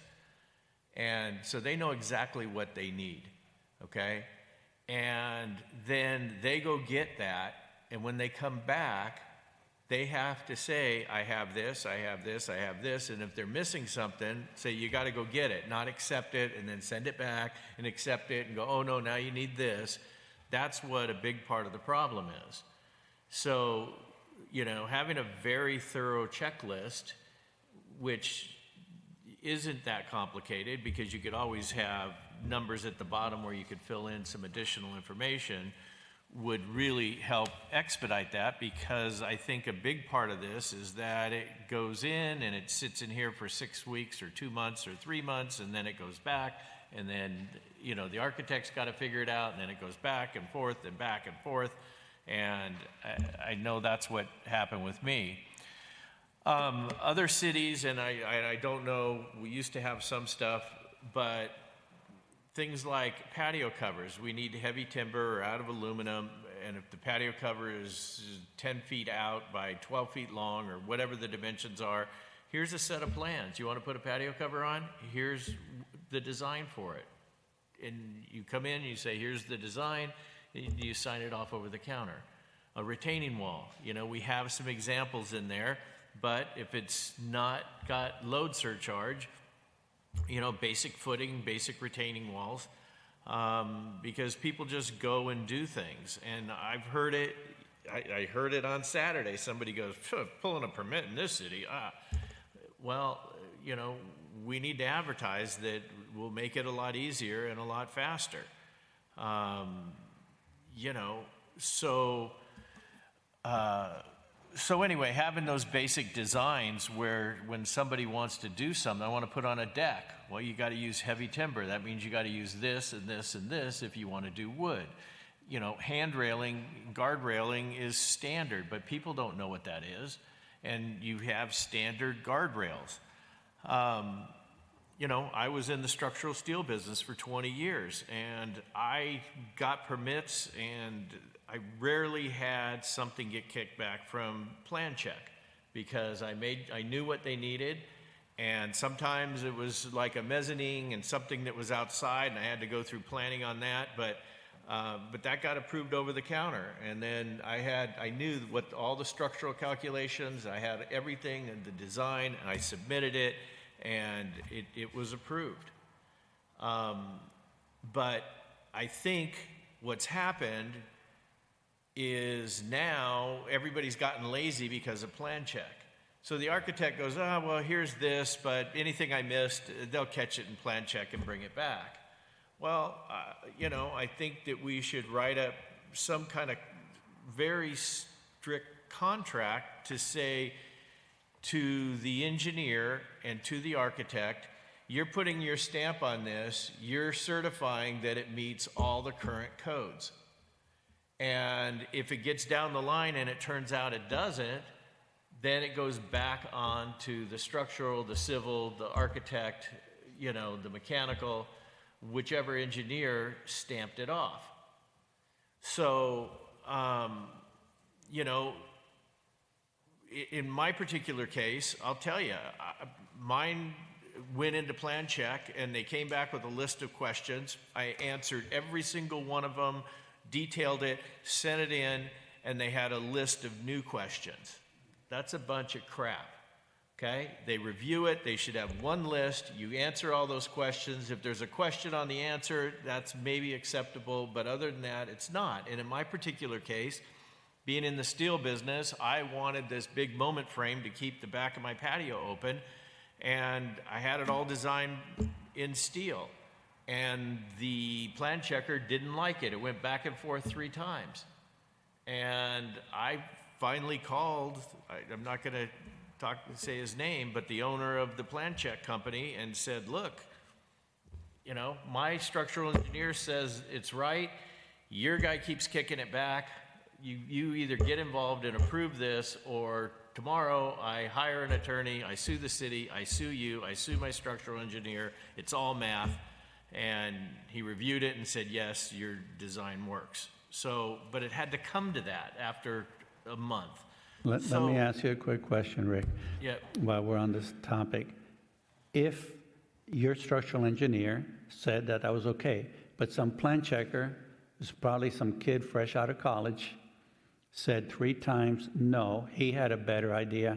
Do you think if you had done it your way and maybe the moment frame failed a little bit and you got some cracks, you think you could have gone back to the plan checking firm and said, hey, you approved this and now I got cracks and it's going to cost me $10,000, send me a check? No, what do you think they would have said to you? No, their design would have cost me about another $8,000 to $10,000 that wasn't necessary. But anyway, the point is that I don't know whether plan checkers have a flat fee or whether they're charged by the hour or how it works. But if they're charged by the hour, then we need to renegotiate the contract with them, because it's a self-fulfilling prophecy. It's like giving a police officer commission on the number of tickets he writes. He's going to just keep hours billing back and forth. So the other issue is, if you make it with the city to where, only a licensed contractor can pull the permit, he has to do the work, and he has to list all of his subs and all of his subs' licenses, and where you only use licensed contractors. There's so many people out there that do work that aren't licensed contractors that they don't know the code. They just go, oh, this is how we do it. And that's another big problem. Or homeowner says, oh, I want to be an owner builder that has no experience, and they hire their buddy and they build it, but they don't know that it's to code or not. So, it could be done, but you would need to have very strict contracts that the structural engineer signs, the civil, the architect, and have a contractor pull the permit. Now he's responsible for it. I mentioned saying, look, we find this illegal work going on, and you go there and the guy's not a contractor, but he's doing way over $400 worth of work. Fine him and turn him into the contractor's license board and let them go after him. So, but the city said, oh, well, we don't want to do that. Well, we either gotta do it by the rules and make it right, or not. And it just seems that everybody wants to take the easy path, and in life that always turns out to be the hard way. So I agree with you 100%, Ray. It took me almost 4 years to get permits, and I know what the heck I'm doing, and I was very, very frustrated. So anyway, I'm all for this. I'll support it any way that I can to help city staff get the list together and organize it to make it easier for people and promote it. but it's going to be up to city council to make sure that, that somebody can come in and there's somebody available to actually talk to them. So, now's maybe the time to do that, because we're going to look at fees and we're looking at staff, and, the way I saw it, you were kind of making staff wear more hats that are probably overworked as it is. So it's complicated, Ray, but I think it's a worthy goal. And, again, going back to, I think that there's a certain element of people in the city who actually know what's going on, that realize we have to improve our city. And the way we're going to do it is by building new houses and having these old houses turn over and have somebody come in and put something nice on there. So I'll support it any way that I can to help move this forward, and I appreciate all your hard work in getting this together. Well, thank you, Rick. I want to respond to a couple of quick things that you said that there should be drawings, details, if somebody wants to do a patio or retaining wall. Well, the city does have, they have some handouts for if you want to do a 6-foot wall and some retaining walls. The only thing is the design of those are to a harder standard, because if you have you're going to do a retaining wall or a block wall and you have a soils report, they can design it a little different, maybe smaller footings. But if you, as a homeowner, like I built a 6-foot wall next to my garage and I used the city's design, and the footing was, oh my God, this is just way too big. But we all, like you said in the past, Rick, that we do things based on our level of pain. So was it more painful to spend another $1,000 on concrete and steel, or, get a soils engineer, pay that, wait for plan check on the soil? So I decided to use the city form. The other thing you said that I want to keep... No, my block wall, yeah. So the other thing you were mentioning about people working without a permit and all that, that's kind of an aside, but I hear what you're saying. I've battled that my whole life as a licensed contractor. I would get underbid with people, no license, no insurance, no workers' comp, and owner builders. When when you sign for the permit, you're certifying as an owner builder. You're going to use only licensed contractors. So, that's on the homeowner. If they afterwards, get somebody unlicensed, which probably we all have done, because sometimes you just can't find a licensed guy, and you think they have a license. If you didn't say, well, let me see it, they tell, oh, yeah, I got a license. So there's a mechanism for that already. So anyway, well, thank you for your support. I may be calling on you to do some work. How about Mr. Lucas? Yeah, thanks, Ray, for putting this together, and I know it took a long time to get all the different cities and so on, and really appreciate it. And I think if you look at what the cities have in there, it's a lot of the simple work, right? It's HVAC, it's re-roofing. You look at the open cases, a lot of the stuff is on the open cases, right? It's retaining walls, it's HVAC, it's carports, things that if maybe residents knew there was a quick way to permit it, same-day permit it, not very complicated, not too expensive, they might have applied for the permit versus doing it on their own. Now they're in this open case and, violations and things like that. So I think the key is, for some of these simple things they can do over the counter, that would be key to maybe encourage folks to go through the permitting process, knowing that they get it the same day and not very expensive at the same time. Yeah, and in fairness to the city, there's a lot of permits you can get here same day. You want to change out your water heater, you can come and get a plumbing permit or change your electrical panel, and simpler things. You want to speak to that? What can you get the same day over the counter? Yeah, pretty much everything that's in the IB 58 is all stuff. You can walk in the door and walk out with the permits. Some of it, worst case scenario, like windows, because we're high severity fire zone, we have to look at tempered and the age of the structure and those things. And there are egress concerns sometimes with windows. So typically we'll have our building inspector look at it. So depending on when they come in, and if Michael is out in the field or already gone for the day, it might be the next morning before he looks at it. But most everything that's in this one, you can walk in the door and walk out with. Typically, like permits here typically take, depending on how fast you're at it, for me, it's probably like 20, 25 minutes to make it all the way through. But then again, I don't do it every day anymore. So I'm a little slower on like clicking the buttons, whereas like Alan's pretty fast at it. He whips it through pretty quick. But those are the simple ones, like changing out your furnace, changing out your water heater, you're going to re-roof. Those are all relatively quick and simple in and out type permits. So is this more of an educational issue then?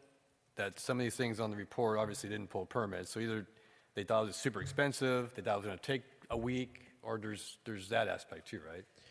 There's sometimes we've had quite a few that have actually had licensed contractors, and they have it in their contract with the owner that if they if they do the work without permits and they get busted for it, they've been advised, and they end up eating all the costs of having to obtain the permits and the delay in the project and all of those things. That some of the more savvier contractors that are doing the work without permits build that into their contract with the owners. The owner's like, I don't want to get a permit, just come do the work. That is, I mean, we're here Monday through Thursday, 4 days a week. But see, Rafferty, that's a perfect case where that guy should be turned into the licensed contractor board and fined or lose his license, because that's the whole point of being licensed, right? Yeah. So,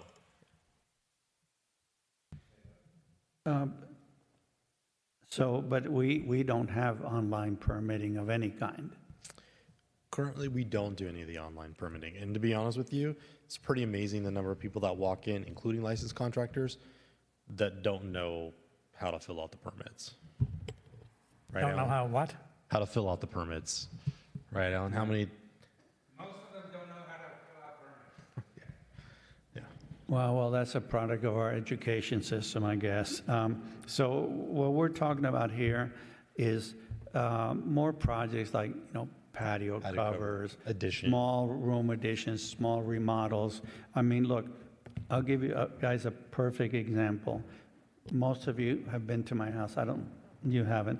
And it was an old house built in 1949. It had like a long, maybe 40-foot walkway outside the house with a roof and posts and a foundation. Well, I wanted to turn that into a interior space. All I had to do was build a wall to enclose it, because when they designed this house in 1949, the house is a U-shape.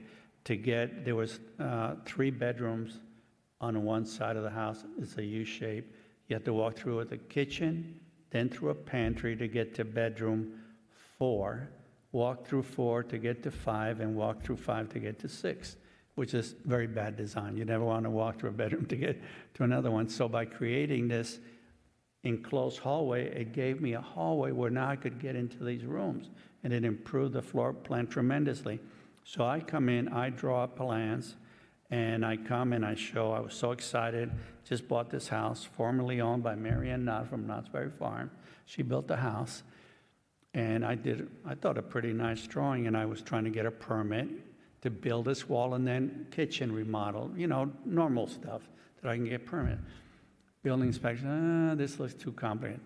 I went to you, Rafferty. Oh, I don't think I can approve that. I said, Rafferty, it's just the freaking wall, man.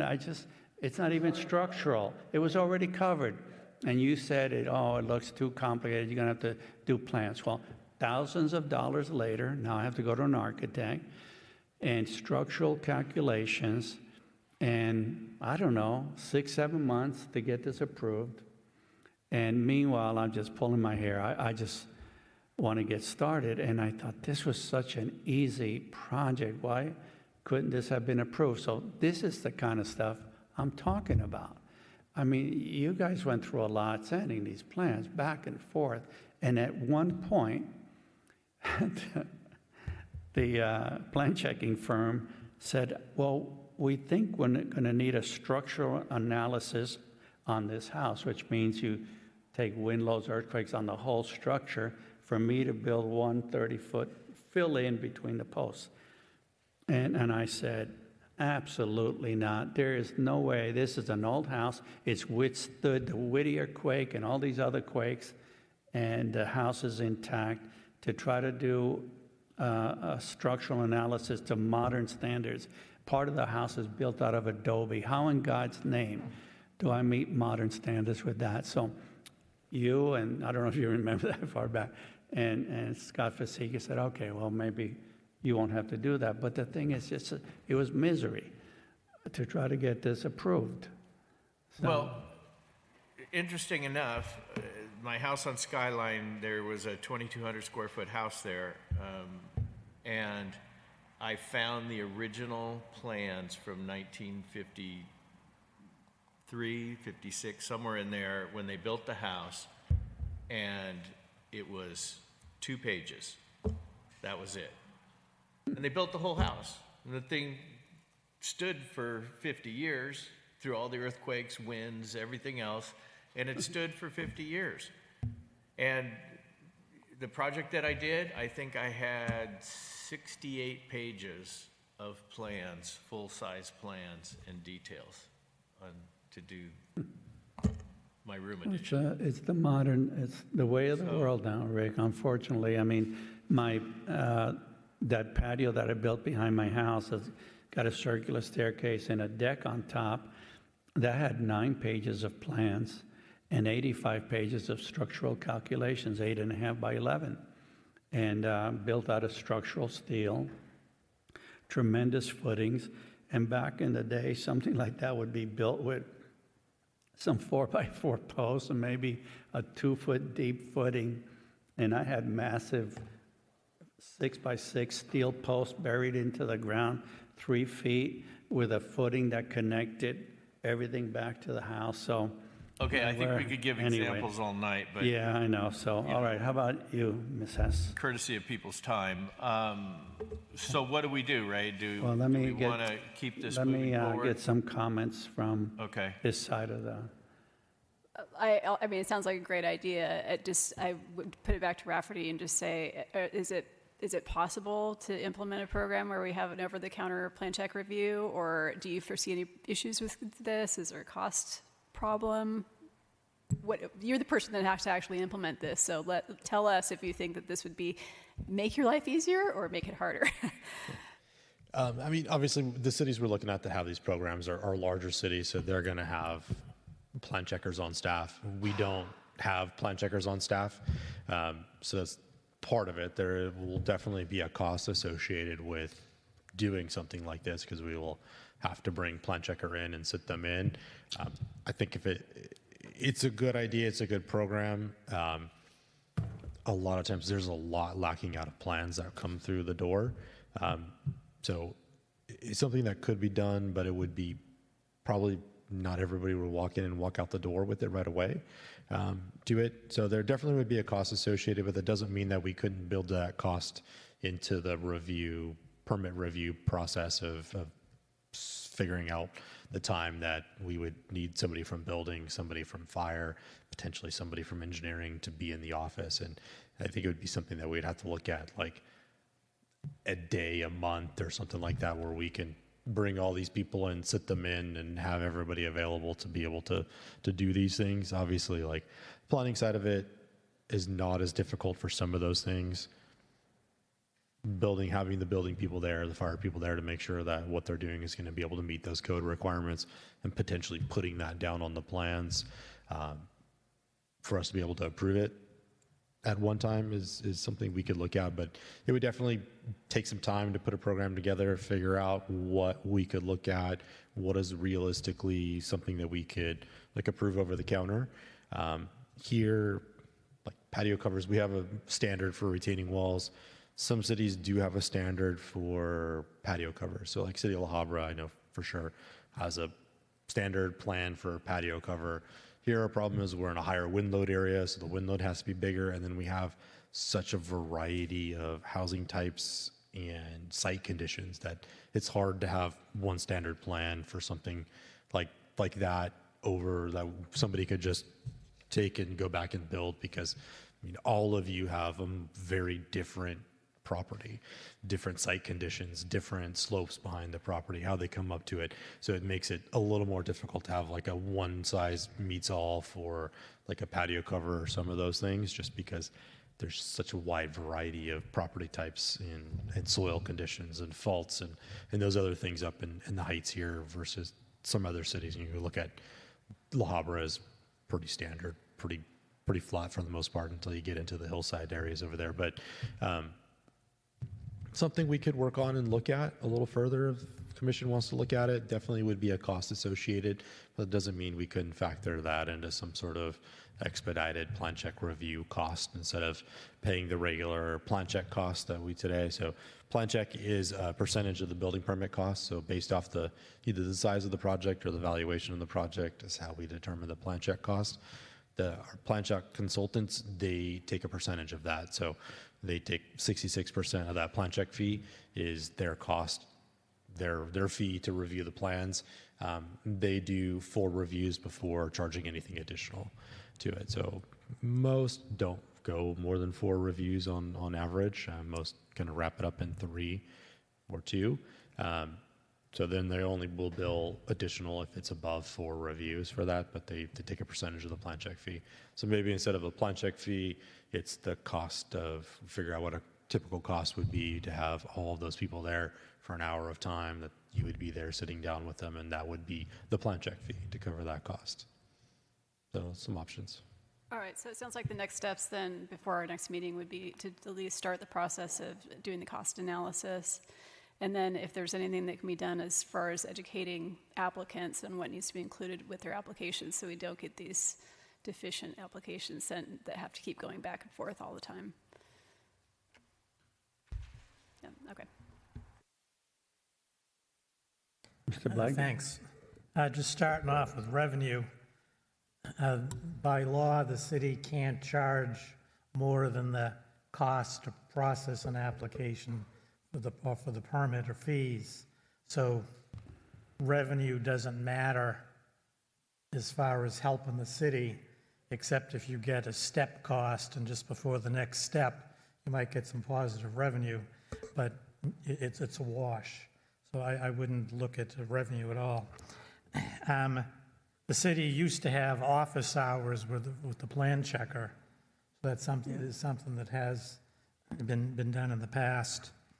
And the minor exceptions covers a lot of the small cases on your list, like the small additions.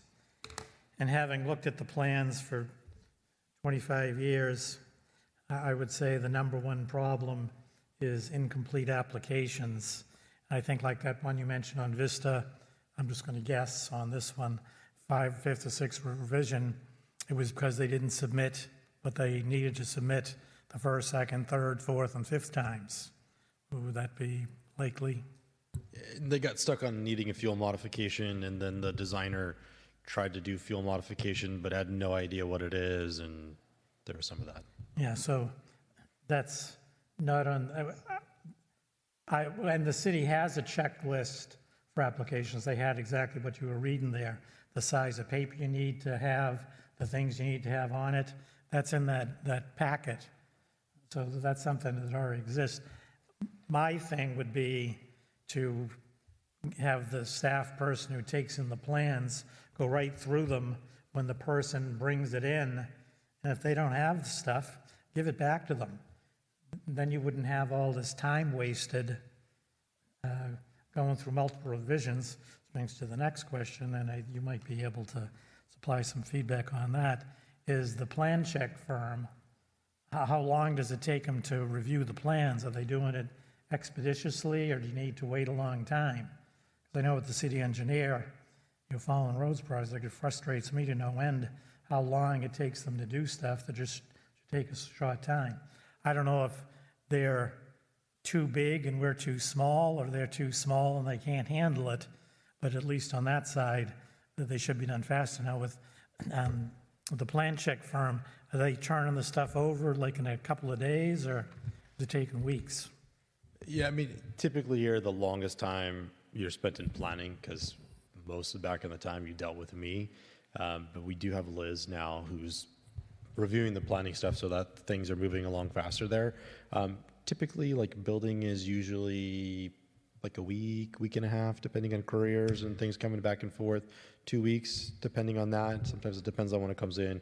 Courier picks up, holidays and other factors into it. Fire generally takes the longest because those go by FedEx to their office. They will generally take 2 weeks and then comes back. Building, it's couriered, and then right now, engineering-wise, somebody actually takes them directly to the plan checker. So engineering generally comes back the fastest. Plan review-wise, not Gerald's stuff looking at, but stuff that Marus looks at. She typically turns it around in like either a couple of days or the next week for stuff coming back and forth engineering-wise. Building is usually a couple of weeks. And a lot of times we're waiting for all those 3 bits to come in to then tell the applicant, okay, your plans are back because it's back from engineering, fire, and building. And then we'll let them know once everything's back. So there isn't a bottleneck there in the plan check, as far as you can tell? No, I mean, that process moves faster. Planning side of it, it takes forever. That was mostly because you were waiting on me to do it. And then Alan. So Alan, you want to come to the front and have some fun? Put it on a white shot. Alan doesn't get to go on camera every so often. This is Alan. I don't know if everybody's met Alan before. Come on, buddy, right next to me. So Alan is our permit tech. So Alan actually routes all the plans back and forth. So he's the one that takes them in, takes them from somebody, will put the cover sheet on, and then route out the copies to the various different plan check people. So if it has to go to grading, building, fire, he'll submit it out. Sometimes too, when we get stuff back that makes it a little slower, is not everybody will bring back red lines with it. They'll just bring back the new plans with a list saying, oh, sheet A2, I made that change, but it may not be bubbled and they may not have the red line plan with it. So then the plan checker can like flip to sheet A2. Okay, yeah, boom, done, check it off. Some people do, some people don't. It just kind of depends on how it goes. But like right on, how long are you seeing stuff back and forth from like Physicus, Wildan? So they're pretty quick in turning over. Physicus, they have a 10 business day turnaround time. So does MB5, and also the fire and Wildan. They also have a 10 business day turnaround time that they have to keep. So Ray, has that been your experience, that there isn't a bottleneck in the review and the plans? Or have you had slowness there? I think you're living in a different planet than I am. I mean, look at my workshop. I submitted it in April, and I think, maybe a month ago, finally got my permit. Well, I didn't pull the permit. Majority of that was you were stuck in my world of realities of problems and times, and Okay. majority of that time was my fault. Whoever's world I was stuck in, it was 7 months. In fact, it was so long that I was going to build it in the summer. Now, I haven't even pulled the permit because I don't want to be building where, it's pouring rain and stuff. So, it sounds good, 10 business days, which is really about, when you count weekends, it's 3 weeks. But a couple of quick things.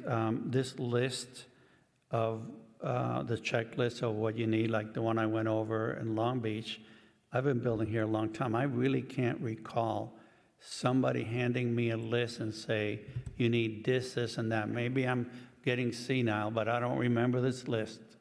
I think it's on the city website too, isn't it? We have that list more geared towards planning. So planning, there is that list to it, not as much geared toward what you need building-wise.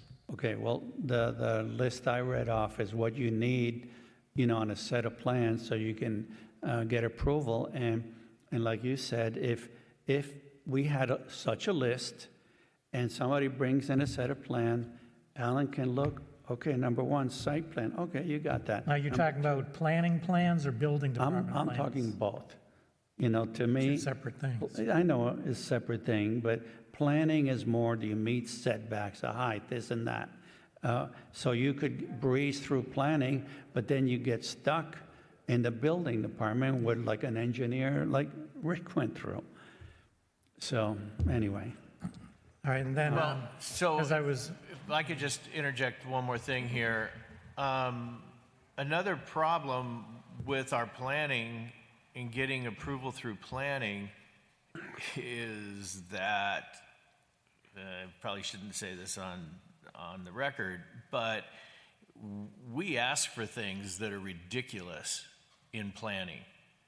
When my house was in planning, they wanted to see soils reports, they wanted to see the percolation, they wanted to see all of these things. And I told them, this is before you, I said, absolutely not.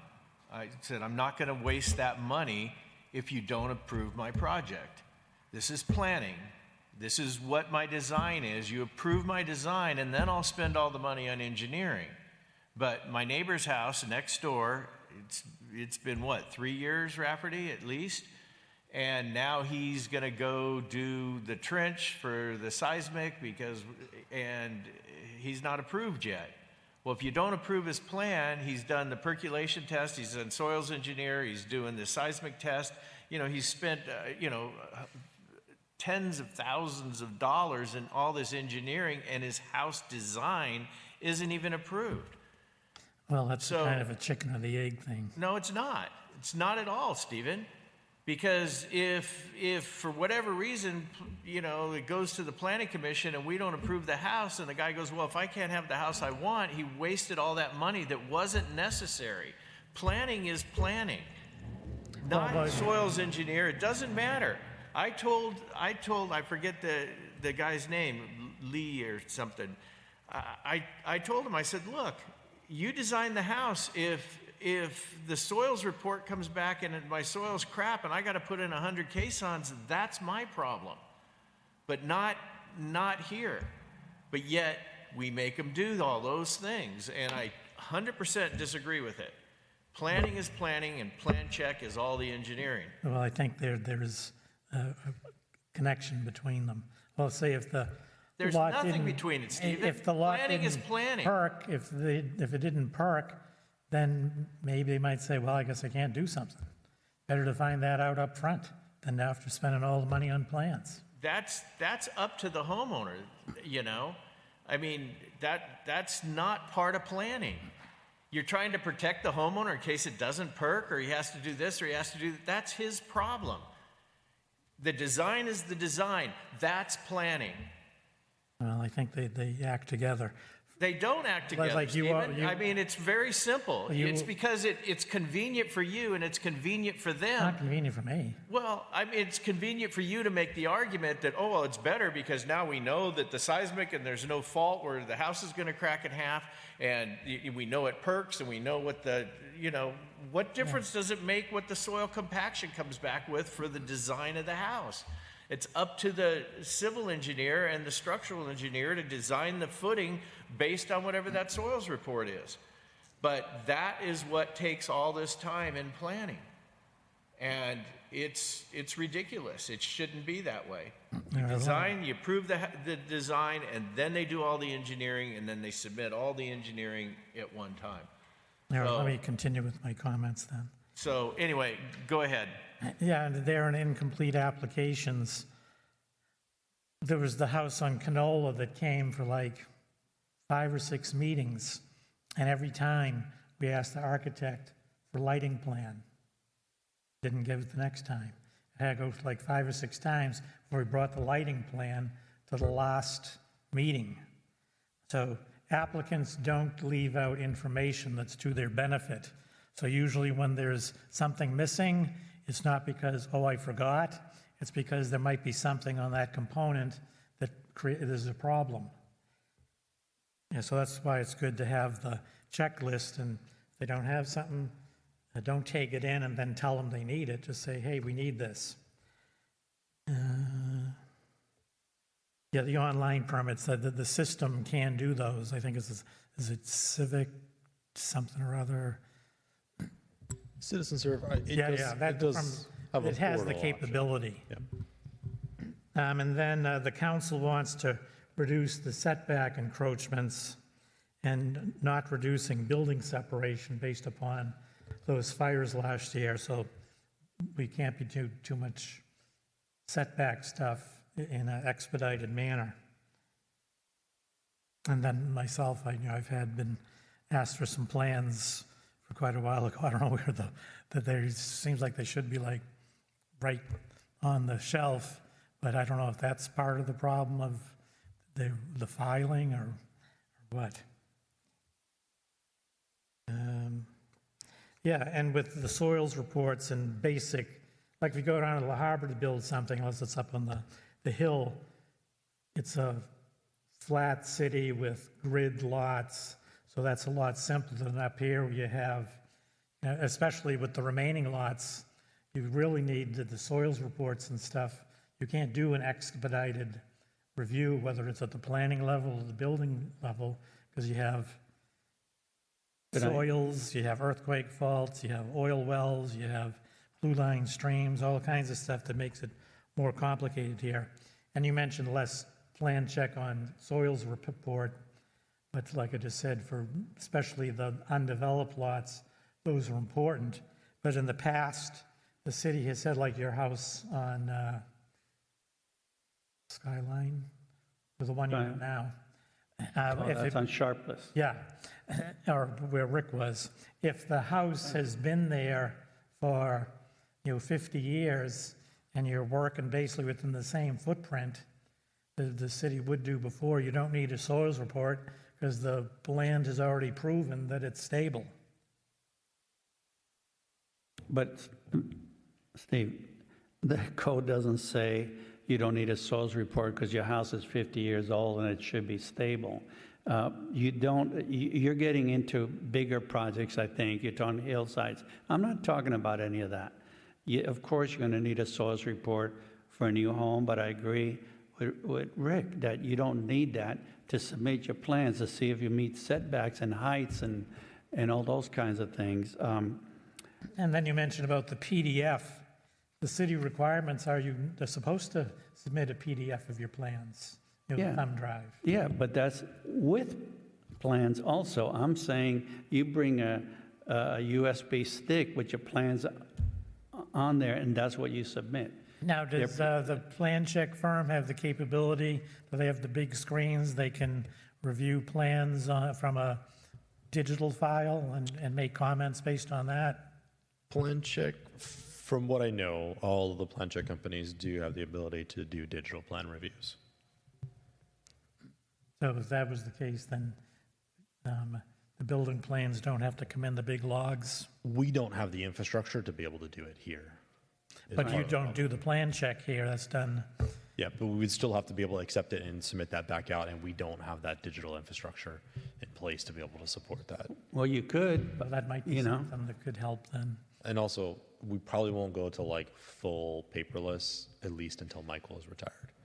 Till when? And until Michael's retired at the minimum. Oh, I have an agreement with Michael. yeah, well, it's actually the inspections are important because a lot of hacky contractors out there.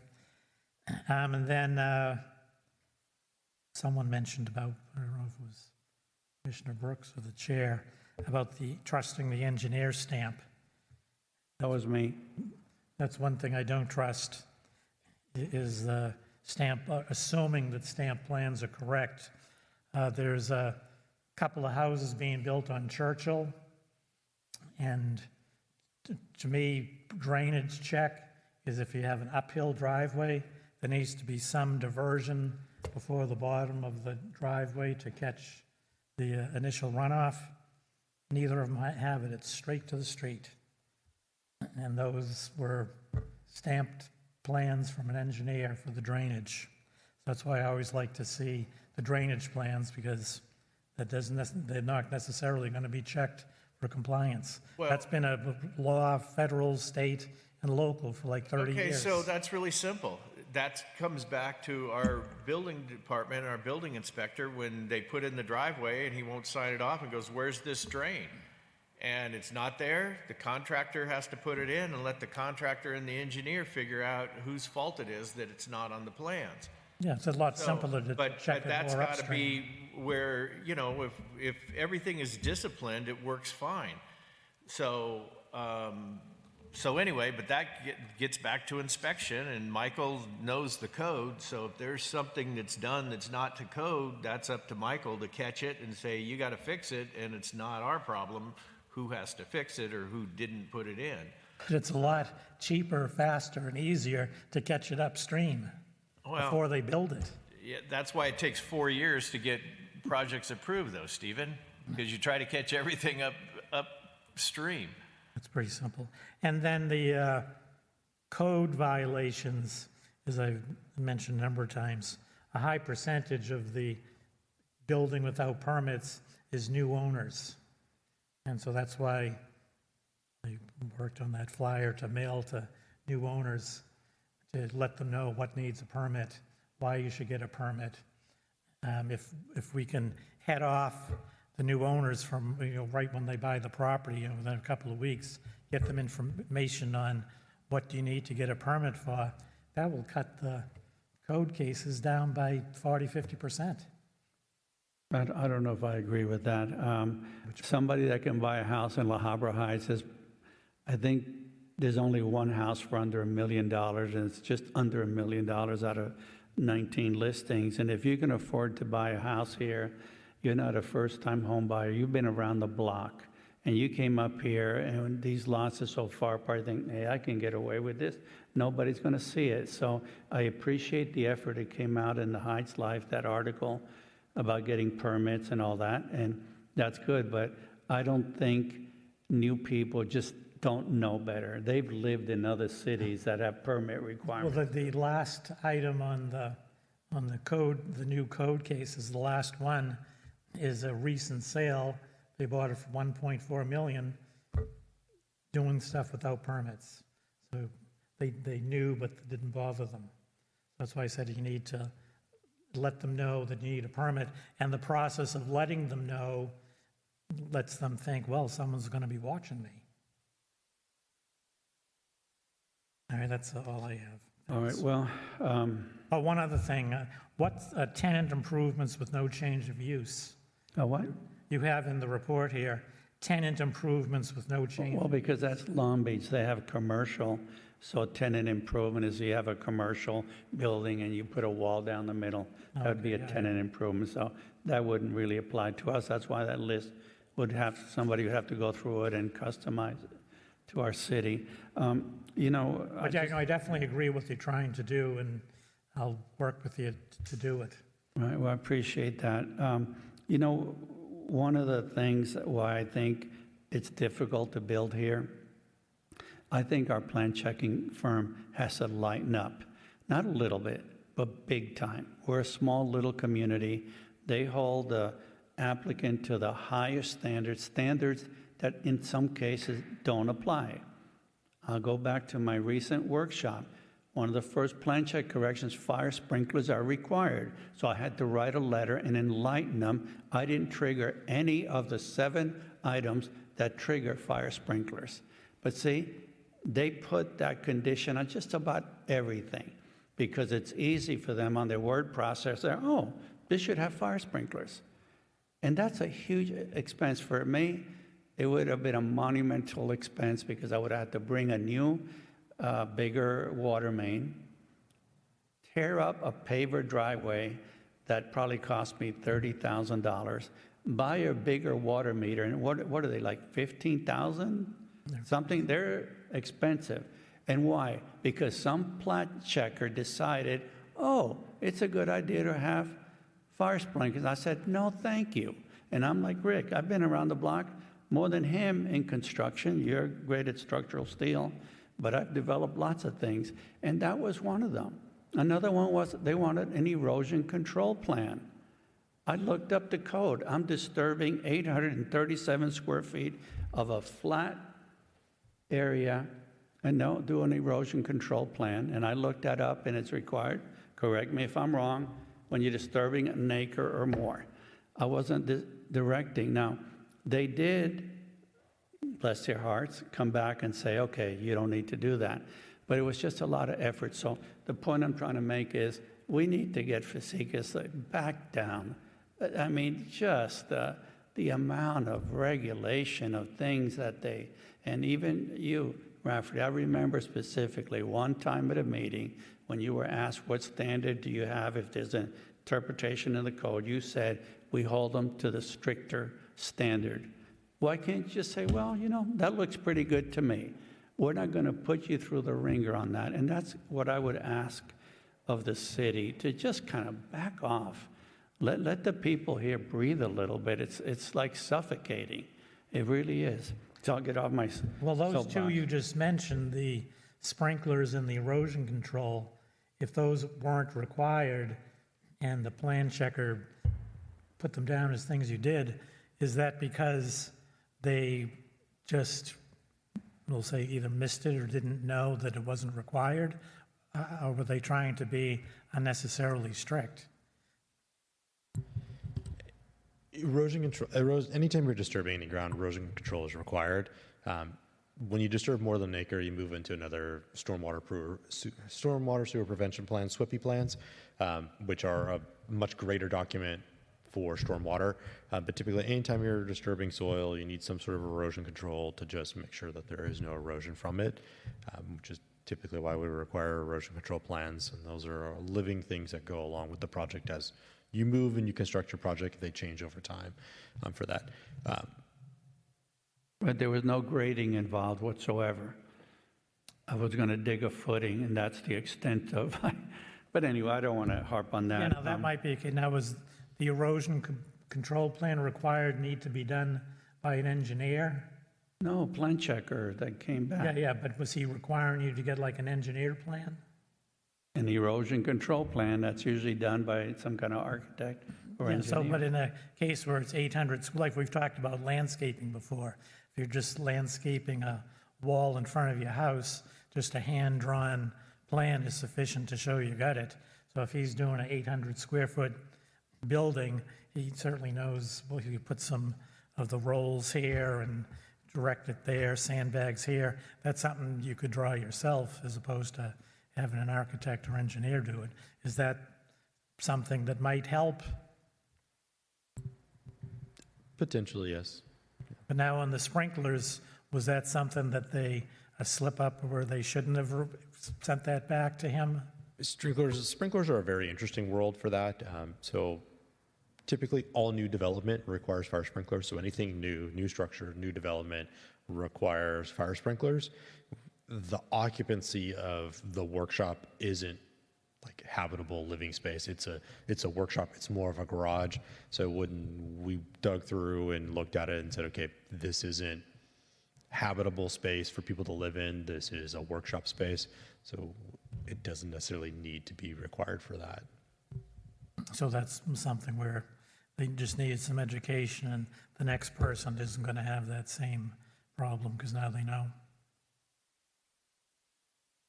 Well, and the reason I knew I didn't need it because a year and a half, 2 years before, I built kind of an elaborate 3-car garage, and fire sprinklers weren't required then. Erosion control wasn't required then. Other things weren't required then. But I don't want to talk about my project too much. Let's see what next steps are. Well, those are good examples to bring issues to. I know, but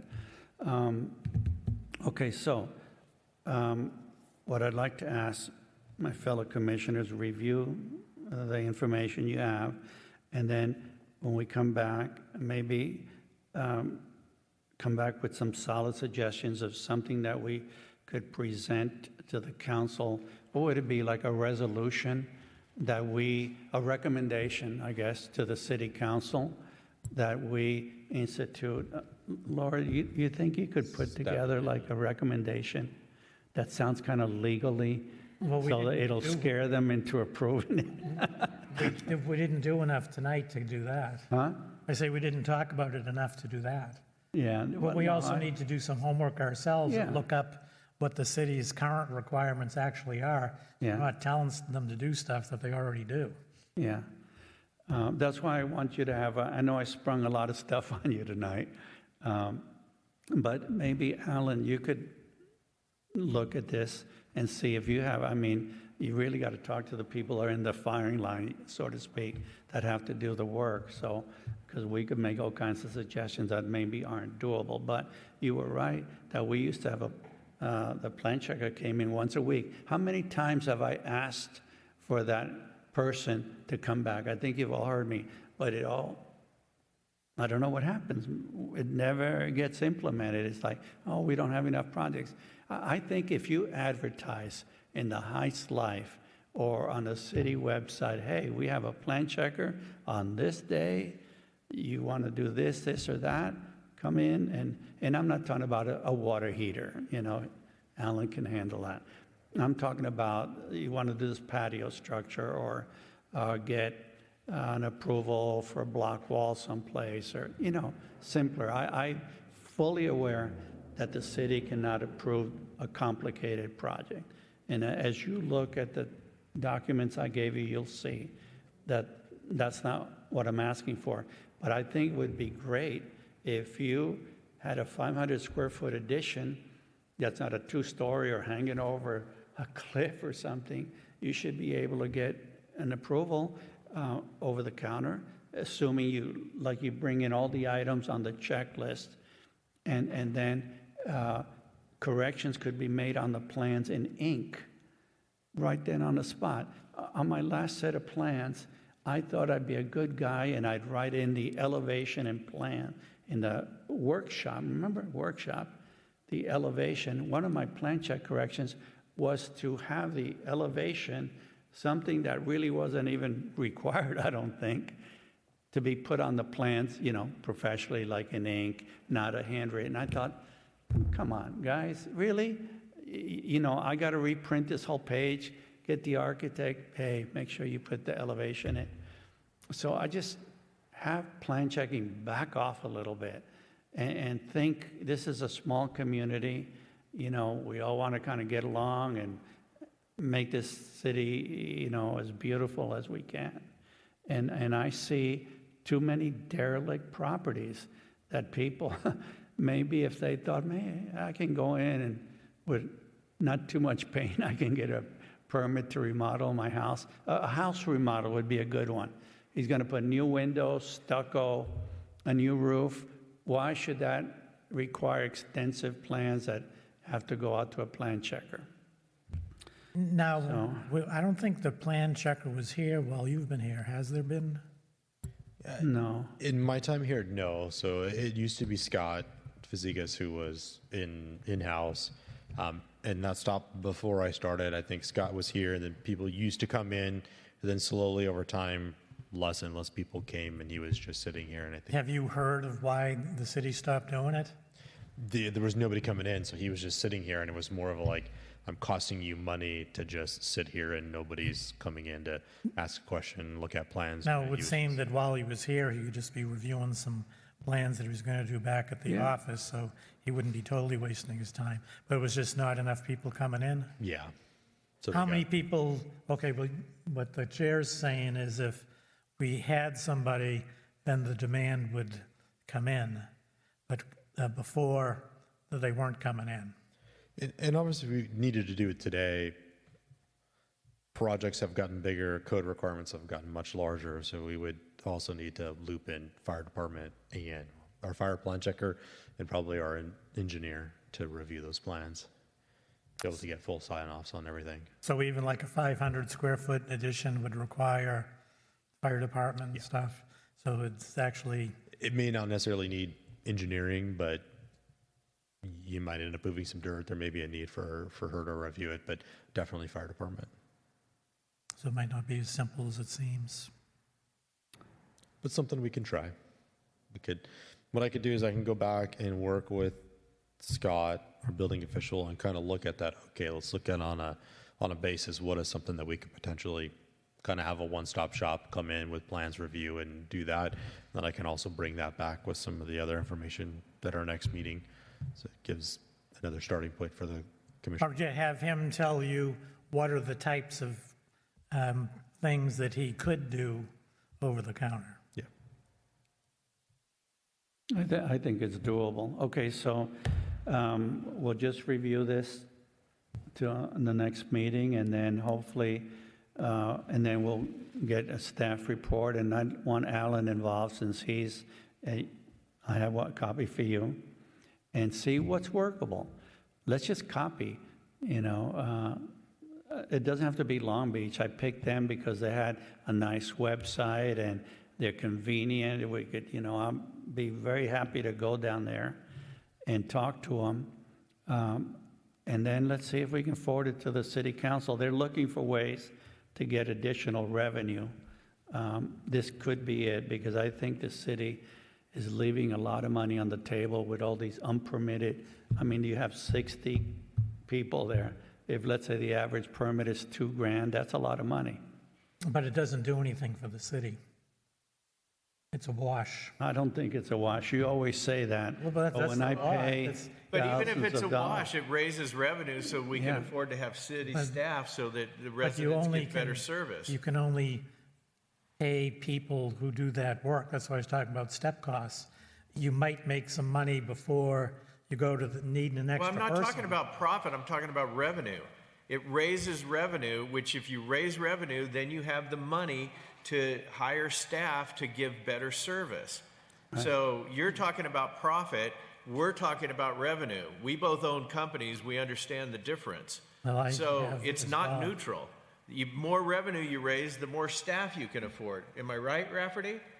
I mean, if you had $1 million a year coming in on permit fees, could you hire more people to be able to cover all the time that it's going to take for that many permits? Yeah, you figure additional permit techs, maybe some building review inside, building plan, building Exactly. inspectors. So it's not planners. profit, it's revenue. But- So there's but- a difference, Stephen. Yeah, there is, and that's what the council was talking about. You need revenue, but beyond the cost. Yeah, but Steve, here's the revenue. You want to see where the revenue would come in? The profit, when these projects go through building permit, their assessed value Yeah, the goes up, and that's, I know we only get 10% of the property tax increase, but you're going to get, properties are worth more money. Yeah, well, that's where you're And gonna so get you're some- going to, I mean, we can go over how much more money I'm paying in property taxes. If I would have left my house the way it was, I'd be paying a lot less money. That's useful revenue. That's useful revenue, yeah. When you can legally only charge what it costs, it doesn't matter if you do nothing or $1 million.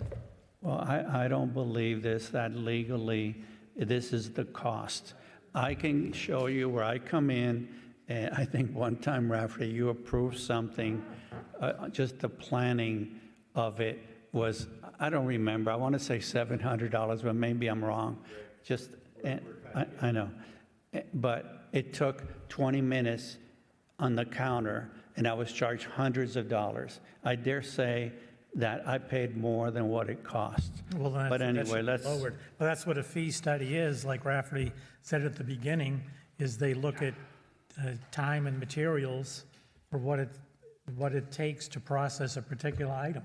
but That's they're all what the city different. can It's charge. hard to put every case a little bit different. Some are fast, like the one I had, some take longer. But let's go on to, we've spent enough time on this. I appreciate you guys, the discussion. So I assume we don't have any public comments?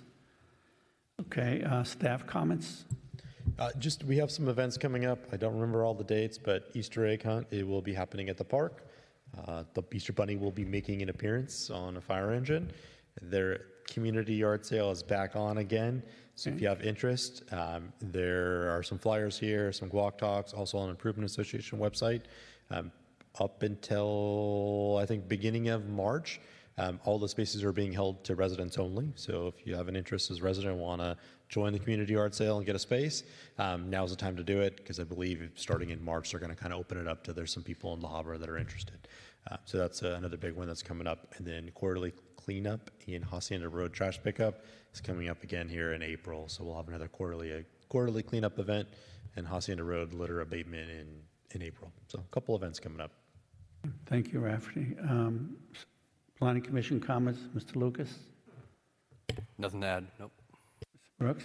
No, thanks. Blagden? Nothing tonight, thanks.